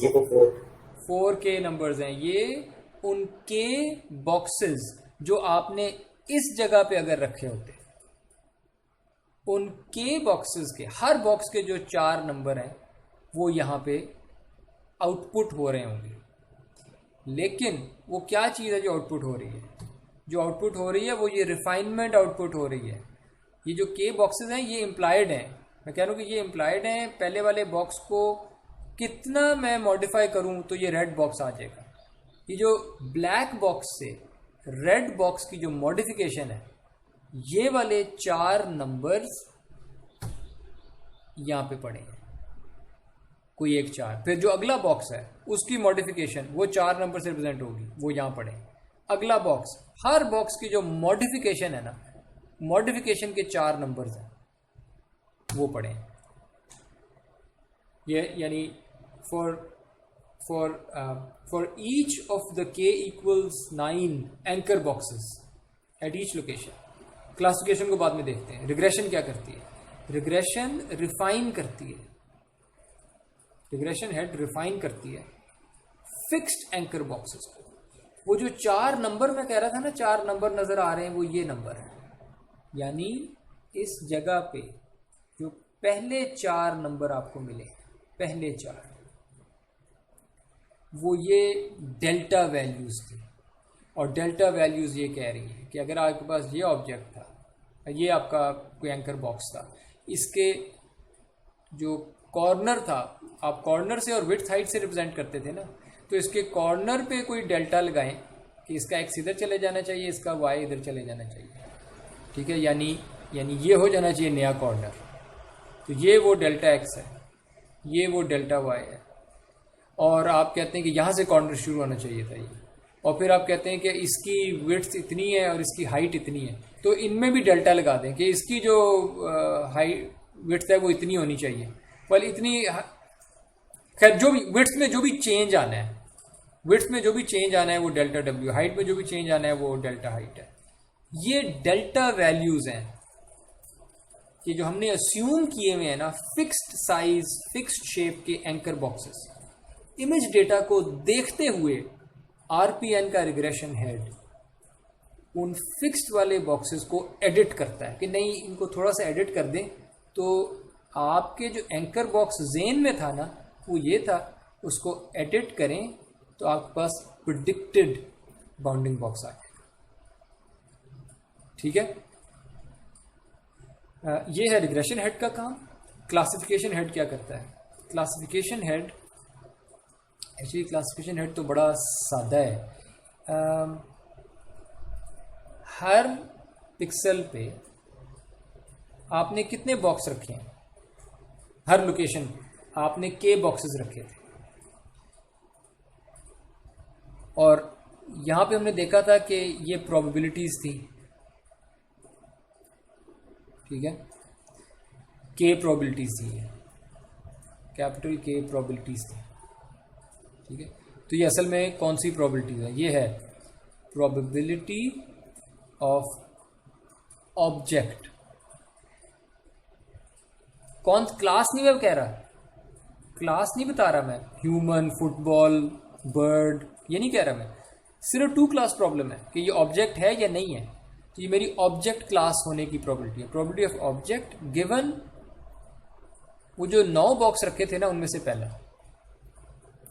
अगला number probability of object given box 2, और ये चलता जाएगा। Probability of object given box capital के या बॉक्स 9। हर वो जो 9 किस्म के आपने बॉक्स रखे थे, हर एक के लिए वो बता रहा है कि इस बॉक्स में ऑब्जेक्ट होने का कितना चांस है। That's it. Is it understood?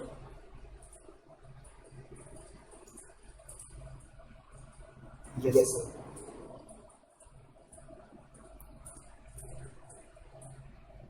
So classification head her location पे उन 9 एंकर बॉक्सेस में ऑब्जेक्ट होने की प्रोबेबिलिटीज दे रहा है, और रिग्रेशन हेड हर लोकेशन पे हर बॉक्स के लिए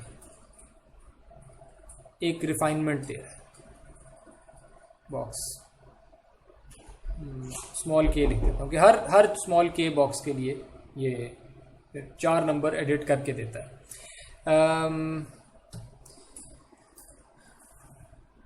Okay, now how do you train the region proposal network? यानी अब मुझे तो कोई वेट्स चाहिए, ये जो कलर्ड 3 ब्लॉक्स हैं इनके वेट्स चाहिए मुझे। यानी ऐसे वेट्स हों जो ऐसे रिजल्ट्स जहाँ पे आएँ कि जिस पे सिग्मॉइड करूँ तो ऐसी प्रोबेबिलिटीज़ निकलें जो वाकई ऑब्जेक्ट्स पे हाई हों और नॉन ऑब्जेक्ट्स पे लो हों। ठीक है, और मेरे पास ऐसे वेट्स होने चाहिए कि जहाँ पे इधर भी ऐसे वेट्स आएँ कि जहाँ पे जो 4 नंबर्स निकल रहे हैं वो इस तरह से मेरे वो जो फिक्स्ड एंकर बॉक्सेस को रिफाइन करें कि वाकई वो ऑब्जेक्ट्स को ज़्यादा बेहतर कवर करने लग जाएं। ठीक है, यानी my red boxes should be better than the fixed anchor boxes. So how do I get these weights, how do I train? उससे पहले हमें ग्राउंड ट्रूथ बनाना पड़ेगा। एक तो ग्राउंड ट्रूथ था जो मैंने आपको कहा कि यहाँ पे पहले से आपने दिया होगा कि मेरे पास इमेजेस आ गई, हर इमेज में हर ऑब्जेक्ट पे एक बॉक्स है, उसकी क्लास है और उसकी सेगमेंटेशन है। ठीक है, पर now you're working with anchor boxes, आपके पास तो ये इमेज लेवल पे एनोटेशन हुई हुई है। यहाँ रीजन प्रपोजल नेटवर्क में तो मेरे पास एंकर बॉक्सेस हैं, 9 बॉक्सेस हैं जो एक लोकेशन के इर्द गिर्द मैंने बनाए हैं। ठीक है, या अपने जेन में बनाए हैं at least. How do I know कि इधर ऑब्जेक्ट है या नहीं है? हाउ डू आई नो कि इसमें ऑब्जेक्ट है कि नहीं? हाउ डू आई नो कि इसमें ऑब्जेक्ट है कि नहीं? Do you understand the problem? कि ट्रेनिंग डेटा में यहां पे बताया गया था बड़े से डब्बे पे कि यहां ऑब्जेक्ट है, और आप मुझे कह रहे हैं किसी एक पिक्सल पे छोटी सी जगह पे, मैं पिक्सल तो नहीं कह रहा क्योंकि बस अब सैम्पलिंग हुई हुई है, किसी छोटी सी जगह पे आप मुझे कह रहे हैं कि यहां पे बताओ ऑब्जेक्ट है कि नहीं है। मैं कैसे सॉल्व कर सकता हूँ ये प्रॉब्लम? अगर मैं यही सवाल करता जहां पे माउस अभी है, अगर मैं यहीं पे पूछता यहां पे बताएं ऑब्जेक्ट है कि नहीं है, और मुझे ग्राउंड ट्रूथ में ये बॉक्स आपने दिया हुआ है, ये बॉक्स क्या कहता है? Green box, what does it से? कि यहाँ पे ऑब्जेक्ट है ना। तो अगर मैंने इस बॉक्स के अंदर एक छोटा सा एंकर बॉक्स बनाया है, उसमें मुझे क्या कहना चाहिए? ऑब्जेक्ट है या नहीं है? ऑब्जेक्ट है। यप, हाँ, according to this green annotation there was an object somewhere here. Therefore अगर यहाँ पे भी कोई एंकर मैं डालता हूँ छोटा सा, तो बिकॉज ये पूरा उसके अंदर ओवरलैप हो रहा है, आपके ग्राउंड ट्रूथ के साथ मैच कर रहा है ये, तो ये अगर छोटा सा एंकर यहाँ मैं बना भी लूँ, उसमें मैं कहूँगा कि हाँ there is an object here. लेकिन अगर यहाँ पे एंकर बनाता, यहाँ पे कोई एंकर बॉक्स रखता, तो ये किसी ग्राउंड ट्रूथ बॉक्स से ओवरलैप नहीं करता। तो फिर मैं कहता है यहाँ पे अगर कोई एंकर बॉक्स बनते हैं, 9 भी बना लूँ, जितने भी बना लूँ, यहाँ पे बनेंगे तो वो कहेंगे नहीं ये इधर ऑब्जेक्ट नहीं है। तो आप अपने मार्क हुए हुए ग्राउंड ट्रूथ जो अवेलेबल था आपके पास, ये ह्यूमन ने जो प्रोवाइड किया हुआ था, उसी को यूज़ करेंगे और अपने इमेजेस के ग्राउंड ट्रूथ से एंकर बॉक्सेस का भी ग्राउंड ट्रूथ बना लेंगे। हर एंकर बॉक्स का अब आपने बताना है ग्राउंड ट्रूथ कि इस आयत एंकर बॉक्स में c star over here means ground truth, star का मतलब ग्राउंड ट्रूथ है, ठीक है। आयत एंकर बॉक्स का आप ग्राउंड ट्रूथ जब बना रहे हैं ना, तो आप वो आपने अपनी रेसिटेशंस में इंटरसेक्शन ओवर यूनियन का कॉन्सेप्ट मोस्ट प्रॉब्ली पढ़ लिया होगा। तो अगर एक एंकर बॉक्स है जो किसी ग्राउंड ट्रूथ बॉक्स से उसका हाईएस्ट इंटरसेक्शन ओवर यूनियन है, तो आप कहें कि ये इधर इस एंकर बॉक्स में ऑब्जेक्ट है। अगर किसी भी ग्राउंड ट्रूथ बॉक्स से उसका इंटरसेक्शन ओवर यूनियन 70% से ऊपर आ जाता है, तो आप कहें ये भी काफ़ी ओवरलैप है इनका, इधर ऑब्जेक्ट है। अगर सारों से जितने भी ग्राउंड ट्रूथ बॉक्सेस थे आपकी इमेज में, सारों के साथ भी मैं देख लूं, किसी के साथ भी 30% से ज़्यादा इंटरसेक्शन ओवर यूनियन नहीं आया, तो आप कहेंगे यहाँ पे ऑब्जेक्ट नहीं है।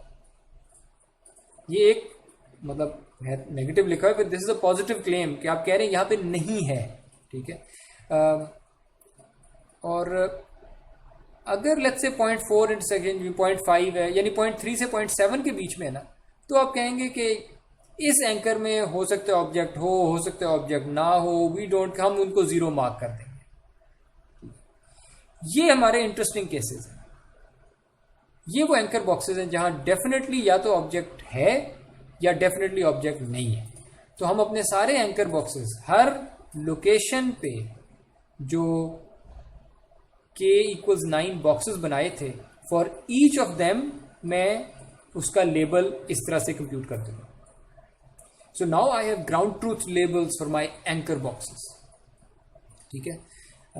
और ये मैं यही कह रहा हूँ कि जो 0 वाले मार्क कर दिए ना, जिनमें हम कॉन्फिडेंट नहीं है, उनको हम ट्रेनिंग में यूज़ नहीं करेंगे, सिर्फ जहाँ ऑब्जेक्ट है या नहीं है वो ट्रेनिंग में यूज़ करेंगे।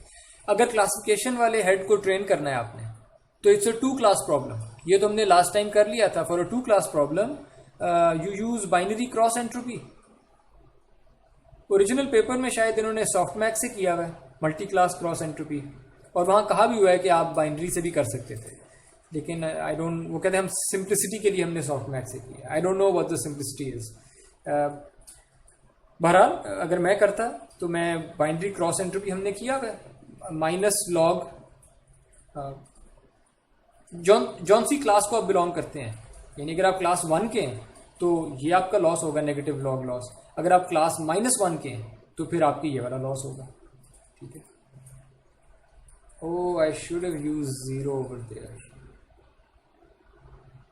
May be okay. इसमें नाउ आई अंडरस्टैंड।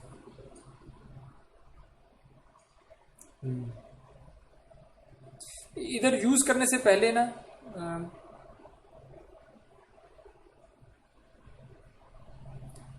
इधर यूज करने से पहले सारे जो -1s थे ना, उनको पहले 0 पे मैप करना पड़ेगा, फिर ये चल जाएगा। एनीवेज वो आप डिटेल इसको ज़रा इस पर सोचेंगे तो यू विल फिगर आउट कि थोड़ा सा ऑफ है ये loss function. But the idea is this, जितने भी आपके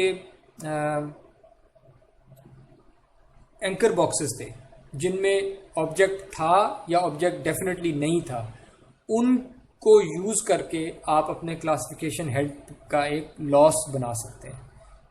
ये जो आपका क्लासिफिकेशन हेड था यहाँ पे, इसका एक लॉस फंक्शन बनेगा और वो बाइनरी क्रॉस एंट्रोपी लॉस है। इट्स अ 2 क्लास प्रॉब्लम, या सिग्मॉइड लगा हुआ था। सिमिलरली आपका जो रिग्रेशन हेड है वो तो उसने रिग्रेशन करनी है, यहाँ पे आइडेंटिटी फंक्शन है या रीलू लगा होगा कोई, और मैंने ये जो 4-4 के वेक्टर्स, या इनफैक्ट ये जो पूरा वेक्टर आया है, इस पूरे वेक्टर को मैं ग्राउंड ट्रूथ वेक्टर से इसका यूक्लिड वेक्टर का डिस्टेंस ले लेता हूँ, ठीक है।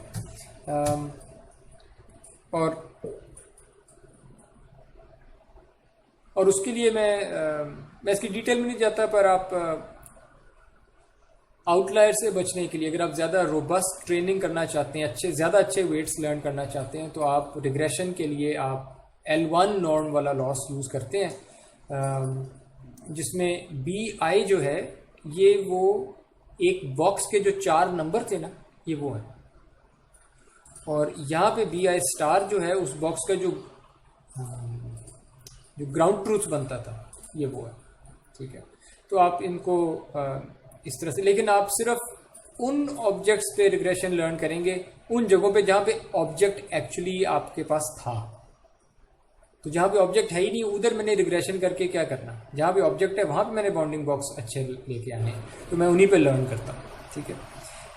और ओवरऑल लॉस जो मेरा RPN को लर्न करने वाला ओवरऑल लॉस है, वो मेरे क्लासिफिकेशन के जो लेबल्स थे प्रेडिक्टेड और ग्राउंड ट्रूथ, और जो बाउंडिंग बॉक्सेस थे प्रेडिक्टेड और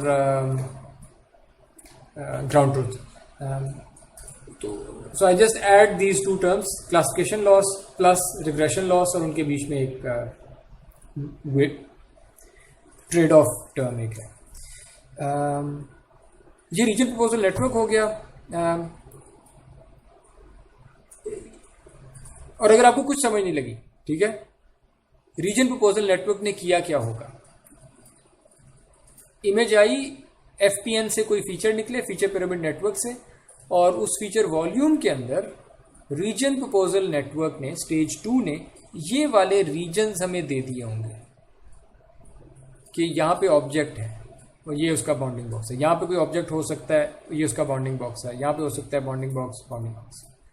now we go to step 3, the region of interest alignment step. मकसद सिर्फ ये है कि इसका साइज तो 1 2 3 4 5 6 7, this is maybe a 7 by 7 by something volume. Yeah, this could be 25 by 25 by something volume. This could be 10 by 50 volume.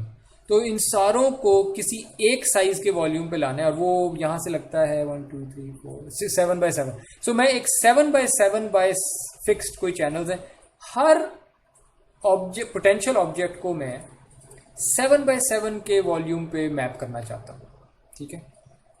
Let's see how we do this.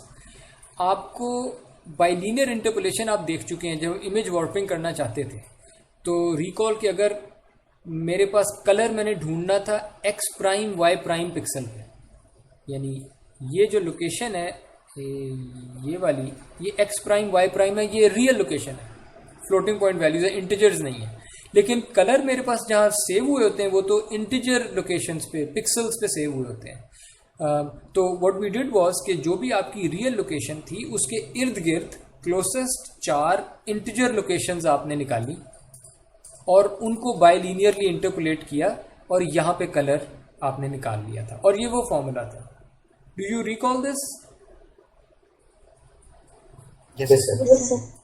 अच्छा, ये बताइए कि इस बाइलिनियर इंटरपोलेशन में ये वो डिस्टेंसेस थे लोकेशंस के ना, यहाँ पे आपके पास जो कलर है वो ग्रे स्केल हो सकता था, यहाँ पे कलर ग्रे स्केल हो सकता था, ग्रे स्केल इंटरपोलेशन हो जानी थी।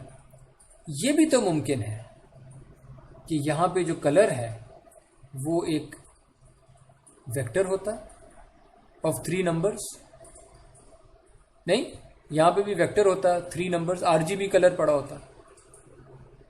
मेरे साथ हैं आप लोग? Yes sir. वही तो 2 बनाए मैंने, 3 बनाने थे।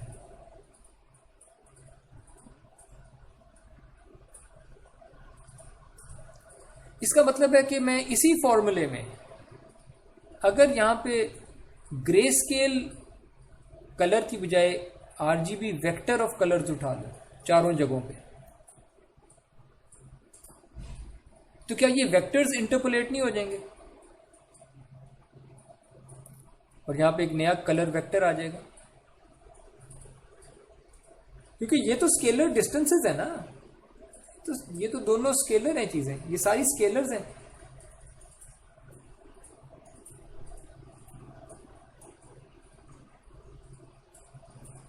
स्केलर इंटू वेक्टर, एक वेक्टर आ जाएगा। मेरे साथ हैं कि नहीं आप लोग? Yes sir. ओके, सो मैं वेक्टर्स को भी तो इंटरपोलेट कर सकता हूँ, और आरजीबी वेक्टर्स को अगर आप इंटरपोलेट कर सकते हैं तो मैं इनसे थ्री डिमेंशनल वेक्टर्स की बजाय मैं 10 डिमेंशनल वेक्टर्स को भी इंटरपोलेट कर सकता हूँ। यानी वो दुनिया खुल गई ना अब, कि अब मैं वेक्टर्स को भी इंटरपोलेट कर सकता हूँ बाइलिनियर इंटरपोलेशन वाले फॉर्मूले से। ये सामने लिखा हुआ है वो फॉर्मूला। यही काम अब मैं अपने फीचर वॉल्यूम के अंदर करने लगा हूँ। अब जरा मेरे साथ रहिएगा। अगर मेरे पास ये वो फीचर वॉल्यूम था जो फीचर पिरामिड नेटवर्क से आया था, लेट्स से P5, याद है आपको? Yes sir. इसका कोई साइज होगा H/32 में भी, W/32 बाय सम चैनल्स, 128 चैनल्स। फाइन। तो यानी यहाँ पीछे ना वो चैनल्स हैं, इधर पीछे चैनल्स हैं 128, ठीक है। यानी हर जगह पे मेरे पास 128 डिमेंशनल एक वेक्टर पड़ा है, हर जगह पे 128 डिमेंशनल वेक्टर पड़ा है। ओके, आपके पास एक बाउंडिंग बॉक्स आया, आपके रीजन प्रपोजल नेटवर्क ने कहा कि ये आपके ओवरऑल फीचर वॉल्यूम था, उसमें यहाँ पे कोई ऑब्जेक्ट है, उसने कहा यहाँ पे कोई ऑब्जेक्ट होगा। फाइन, ये है वो उसके बाउंडिंग बॉक्स, यहाँ से लेकर यहाँ तक। इसका कोई भी साइज हो सकता था। मैंने क्या किया, मैंने इस बाउंडिंग बॉक्स में यूनिफॉर्मली स्पेस्ड कुछ लोकेशंस बना ली, एक ग्रिड बना ली, यूनिफॉर्मली स्पेस बना लेंगे आप लोग भी। एक लाइन है, उस लाइन पे यूनिफॉर्मली स्पेस्ड पिक्सेल्स चाहिए, इस लाइन पे भी यूनिफॉर्मली स्पेस्ड कोई चीजें चाहिए, एक ग्रिड बन जाएगी of locations. Yes, no? Yes sir.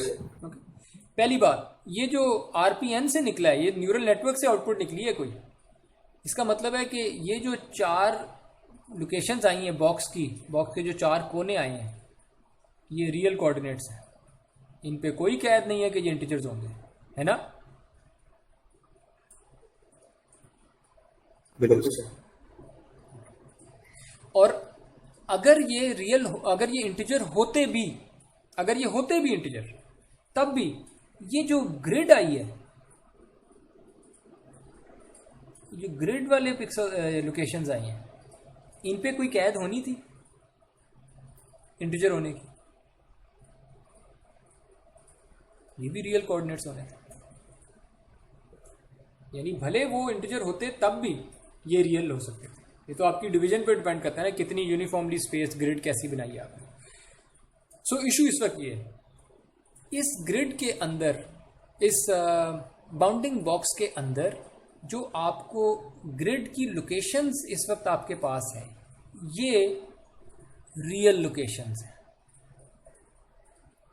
ये रियल लोकेशंस हैं।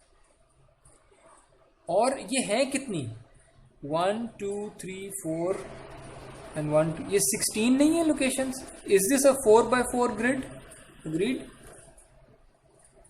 Yes sir. और ये मैं कंट्रोल करूंगा, यानी अगर आप मुझे इस तरह का भी दे देते ना बाउंडिंग बॉक्स, तो इधर भी मैं 4x4 ही करता, इधर स्पेसिंग कम रखता ना, इधर स्पेसिंग ज्यादा रखता,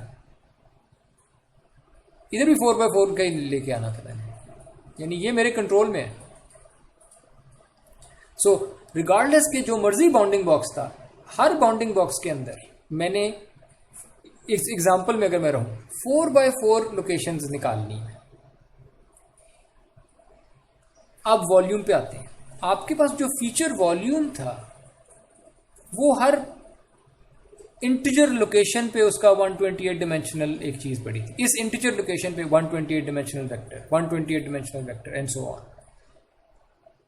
ये जो लोकेशन आई है सबसे पहली, this is not an integer location, this is a real location. How can I interpolate a 128 dimensional vector for this location?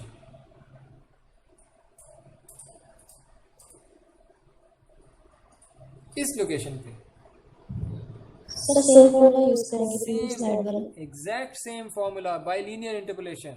यानी ये आपकी वो ग्रिड में कोई एक लोकेशन थी, इस तरह की 16 लोकेशंस होंगी जो एग्जांपल हम कर रहे थे 4x4।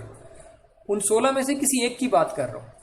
उस एक पे जो फीचर वेक्टर इंटरपोलेट करके बनेगा वो मैं ये लिख रहा हूं, और उस इंटरपोलेशन का जो फॉर्मूला होगा वो एग्जैक्टली ये है, और एग्जैक्टली ये डायग्राम है जो आप इमेज वॉर्पिंग में आप कर चुके हैं।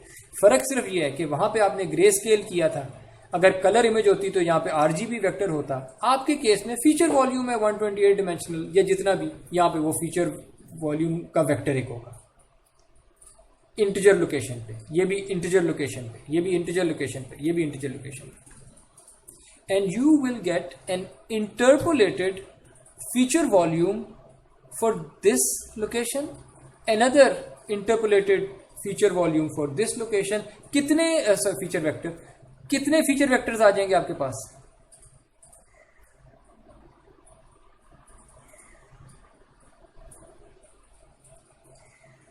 इस एग्जांपल को अगर मैं देखूं कितने, 16 इज राइट, 16।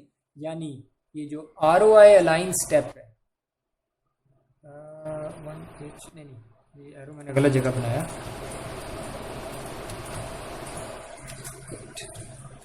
ROI अलाइन जो स्टेप है ये करेगा कि ये बॉक्स को उठाएगा जिसका कोई भी साइज हो सकता था, वी डोंट केयर किसका क्या साइज था, और इसको ट्रांसफॉर्म कर देगा। ये जो स्टेप है वो है रीजन ऑफ इंटरेस्ट अलाइन, इसको ट्रांसफॉर्म कर देगा इनटू 4। अगर इस एग्जांपल में अगर मैं रहूं 4x4/128, यानी ये सब वॉल्यूम उठा लिया ना, ये सब वॉल्यूम है जिसका साइज फिक्स कर दिया है मैंने, ये 4x4 ही होगा, जो मर्जी बाउंडिंग बॉक्स की शेप थी। Now okay, any question so फार?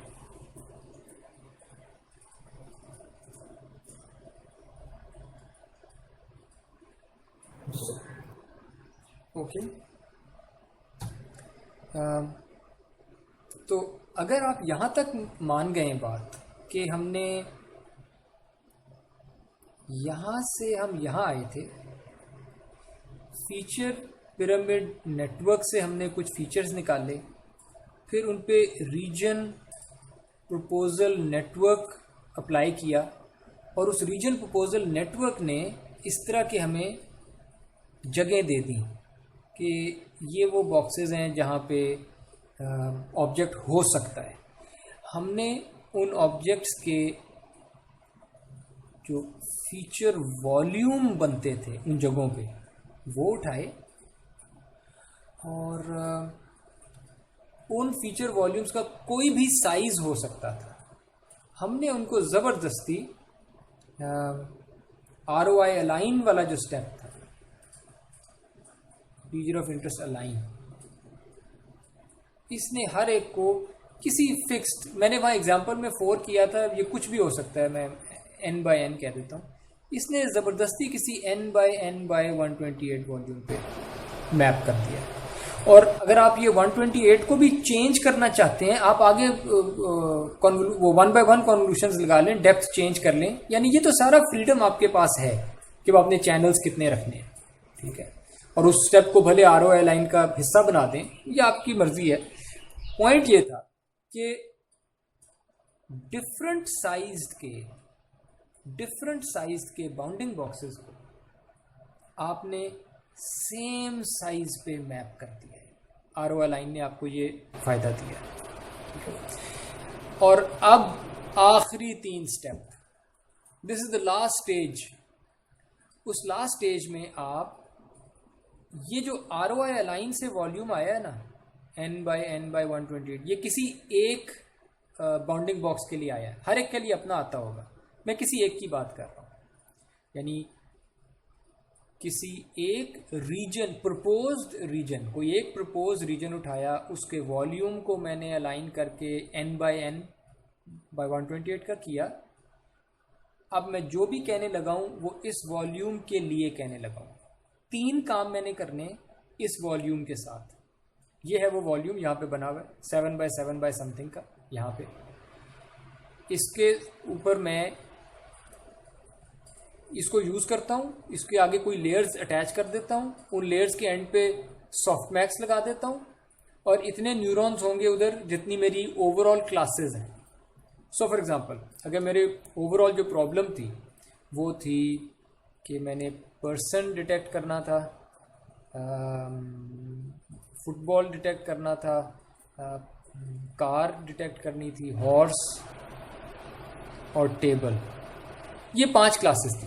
तो मेरे पास ये क्लासिफिकेशन के लिए बेसिकली, अब आप इसको ऐसे समझें कि ये जो n/n/128 है, this is your input image. आप कह सकते हैं, मेरे साथ अग्री करेंगे इस बात में कि ये जो n/n/128 है, अब मेरे लिए ये मेरी इनपुट इमेज है, कह सकता हूं? Yes sir. तो क्या आप एक इनपुट इमेज, मैं अब उसको आई का नाम दे देता हूं, भले उसमें जितने मर्जी चैनल्स हैं, 128 हो, चाहे 1 चैनल हो, चाहे 3 चैनल हो, जो भी है, अच्छा नहीं बनाया। Let me make this again.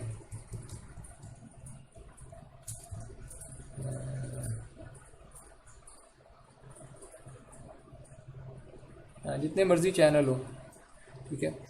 मैंने अपनी इनपुट वॉल्यूम को किसी ना किसी नेटवर्क में से गुजारना है। वो network could be just 1 convolution layer, it could be 2 convolution layers, कुछ भी, और गुजार के मैंने क्लासेस में, क्लासेस चाहिए मुझे, probability of class 1 given input volume, probability of class 2 given input volume, and so on. Well, ये प्रॉब्लम तो हम सॉल्व कर चुके हैं। मल्टी क्लास क्लासिफिकेशन है, सॉफ्टमैक्स लगाएं, ये सारी प्रॉबिलिटीज़ आ जाएंगी, ठीक है। इसकी ट्रेनिंग के लिए कौन सा लॉस फंक्शन होगा, मल्टी क्लास क्रॉस एंट्रोपी, ये भी हम देख चुके हैं, आप पिछले लेक्चर्स देख सकते हैं, ठीक है। अच्छा, अगर आप फिर से इसी इनपुट वॉल्यूम को उठाते हैं और इसी इनपुट वॉल्यूम से आपने अब एक और प्रॉब्लम सॉल्व करनी है, और वो ये प्रॉब्लम है कि इस वॉल्यूम में जो फाइनल बाउंडिंग बॉक्स आप मुझे बताएं कि बाउंडिंग बॉक्स कौन सा है। तो उसमें कितने नंबर मैंने प्रिंट करने होंगे बाउंडिंग बॉक्स के, 1 2 3 4, जिसको मैं कह सकता हूं कि उसका कॉर्नर के 2 वैल्यूज़ और उसके हाइट विड्थ, ठीक है। बल्कि मैं लिख देता हूँ कि मैंने कॉर्नर की x वैल्यू, कॉर्नर की y, टॉप लेफ्ट कॉर्नर, और हाइट और विड्थ, ये 4 चीज़ें आउटपुट करनी है। वेल, ये तो इनकी रेंज तो 0 से मतलब अनलिमिटेड रेंज हो सकती है। तो रीलू लगा होगा, रिग्रेशन करनी होगी मैंने, उसकी ट्रेनिंग कैसे होगी, कोई रिग्रेशन का लॉस फंक्शन, सम स्क्वायर्ड एरर हो सकता है, L1 लॉस हो सकता है, कोई भी जो वेक्टर्स को कंपेयर करता हो, ठीक है। क्योंकि जब आपने मुझे ग्राउंड ट्रूथ दिया था, तो ग्राउंड ट्रूथ में आपने मुझे हर एक के लिए बताया था ना कि इसका बॉक्स ये है, तो इस बॉक्स के साथ कंपेयर करूंगा ना मैं, ठीक है। और आपने मुझे इसकी क्लास भी बताई थी कि ये पर्सन है, ठीक है। तो ये पर्सन वाली जो इन्फॉर्मेशन है, ये क्लासिफिकेशन लॉस में यूज़ हो रही है। ये जो बॉक्स है, ये इस L1 रिग्रेशन के लॉस में यूज़ हो रहा होगा। और तीसरी चीज़, इसी वॉल्यूम से, अगेन आपकी मर्जी है, वॉल्यूम डायरेक्टली यूज़ करना है डायरेक्टली कर लें, अगर वॉल्यूम के किसी और कोई नेटवर्क में से गुजारना है गुजार लें, ट्रांसफॉर्म कर लें। लेकिन एट द एंड मैं चाहता ये हूँ कि मैं इस वॉल्यूम के अंदर, मैं यहाँ पे ड्रॉ करने की कोशिश करता हूँ, मैं चाह ये रहा हूँ कि इस वॉल्यूम के अंदर मैं बता सकूँ कि ये लोकेशन, ये वाले, ये जो है ना, ये फलां ऑब्जेक्ट के पिक्सल्स हैं, बाकी नहीं है, ठीक है। यानी सिमेंटिक सेगमेंटेशन, और वो मैं बेसिकली लॉजिस्टिक सिग्मॉइड के थ्रू कर लूँगा। लॉजिस्टिक सिग्मॉइड जो वो प्रोबेबिलिटी देता है, ठीक है। लेकिन यहाँ पे होंगी ना पर क्लास, या मैं थोड़ा सा आपको स्पेसिफाई कर दूं कि ये किसी एक पिक्सल के लिए मेरे पास जितनी क्लासेस है ना उतने नंबर्स मुझे चाहिए होंगे एक पिक्सल के लिए। तो ये लॉजिस्टिक सिग्मॉइड जो है ना हर क्लास के लिए लॉजिस्टिक सिग्मॉइड होगा, हर क्लास के लिए लॉजिस्टिक सिग्मॉइड होगा। ये वेक्टर ऑफ लॉजिस्टिक सिग्मॉइड्स है।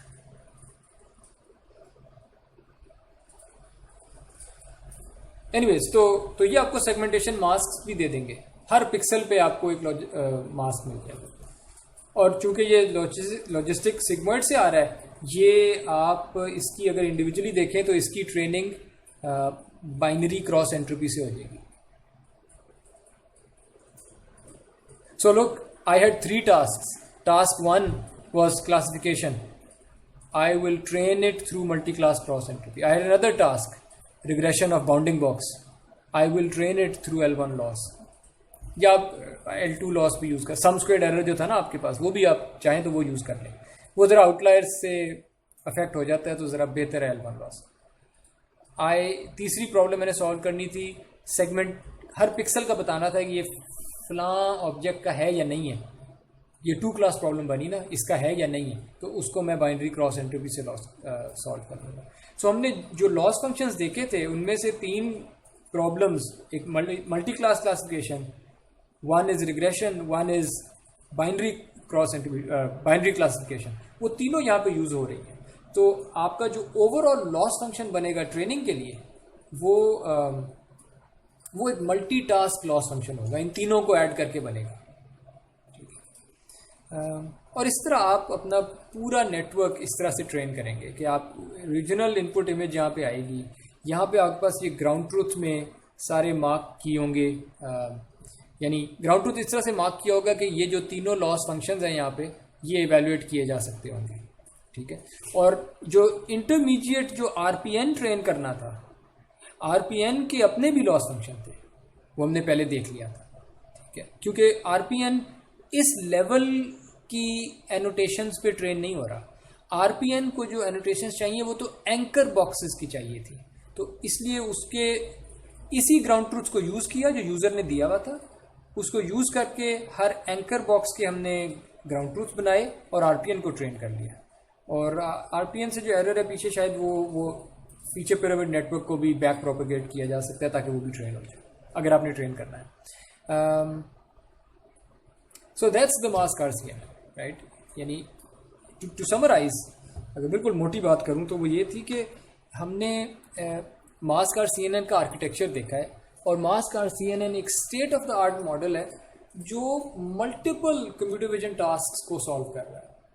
इसके आने से पहले देखें, ऑब्जेक्ट, सिर्फ ऑब्जेक्ट बता देना कि इमेज में ऑब्जेक्ट है या नहीं है, सिर्फ यही ऑब्जेक्ट डिटेक्शन, ये पूरी एक प्रॉब्लम थी और इसके अपने सॉल्यूशंस होते थे। ऑब्जेक्ट लोकलाइजेशन एक प्रॉब्लम थी, उसके अपने सॉल्यूशंस होते थे। इमेज क्लासिफिकेशन के अपने सॉल्यूशंस होते थे। इमेज सेगमेंटेशन एक बहुत बड़ा एरिया था। डीप लर्निंग ने आके इमेज सेगमेंटेशन को बिल्कुल बदल के रख दिया। सो इमेज सेगमेंटेशन एक बहुत ही कॉम्प्रिहेंसिव एरिया होता था, अभी भी है, पर तो वो, और इमेज सेगमेंटेशन में भी फिर मुख्तलिफ किस्म की segmentation, semantic segmentation, instance segmentation and so on, तो हर एक की अपने अपने सॉल्यूशंस थे। मास्क RCN ने मुख्तलिफ प्रॉब्लम्स, डिटेक्शन, क्लासिफिकेशन और सेगमेंटेशन, यहाँ तक कि हर इंस्टेंस अलग सेगमेंट कर देता है और बता देता है ये किस चीज़ का कौन सा इंस्टेंस है। ये सारी प्रॉब्लम्स एक ही फ्रेमवर्क के अंदर एंड टू एंड ट्रेनिंग के साथ, कि आप बस मुझे इमेजेस दे दें और आप मुझे उनकी एनोटेशंस दे दें, बाकी मुझ पे छोड़ दें मैं किस तरह सॉल्व करता हूँ। एक ही फ्रेमवर्क में मल्टीपल टास्क इसने सॉल्व किए। और जो डिज़ाइन डिसीजंस थे ना, मसलन फीचर पिरामिड नेटवर्क, इसमें आप पहले बॉटम अप गए पिरामिड बना, फिर पिरामिड से वापस टॉप डाउन गए ताकि फिर सिमेंटिकली रिच फीचर्स आए। अब इस तरह की चीज़ें कंप्यूटर विजन में पहले होती रही थी और कंप्यूटर विजन से ही ये नॉलेज यूज़ हुआ है इस तरह के आर्किटेक्चर्स बनाने में, ठीक है। सो ट्रेडिशनल कंप्यूटर विजन पढ़ना जो है it's not a futile Endeavour. आपको यानी रिसर्च भी या progress is done on the shoulders of giants. तो जो कंप्यूटर विजन के जायंट्स थे उनके काम यूज़ किए गए हैं डीप लर्निंग को भी आगे प्रोग्रेस करवाने में। तो ये अक्सर जो डिज़ाइन डिसीजंस थे वो कंप्यूटर विजन कम्युनिटी से ही पुराने कामों से निकल रहे थे। और overall mask RCNN is a very very successful example of multitask learning, जो कि it works quite well for real images in real scenarios. ठीक है जी, that's Mask RCNN.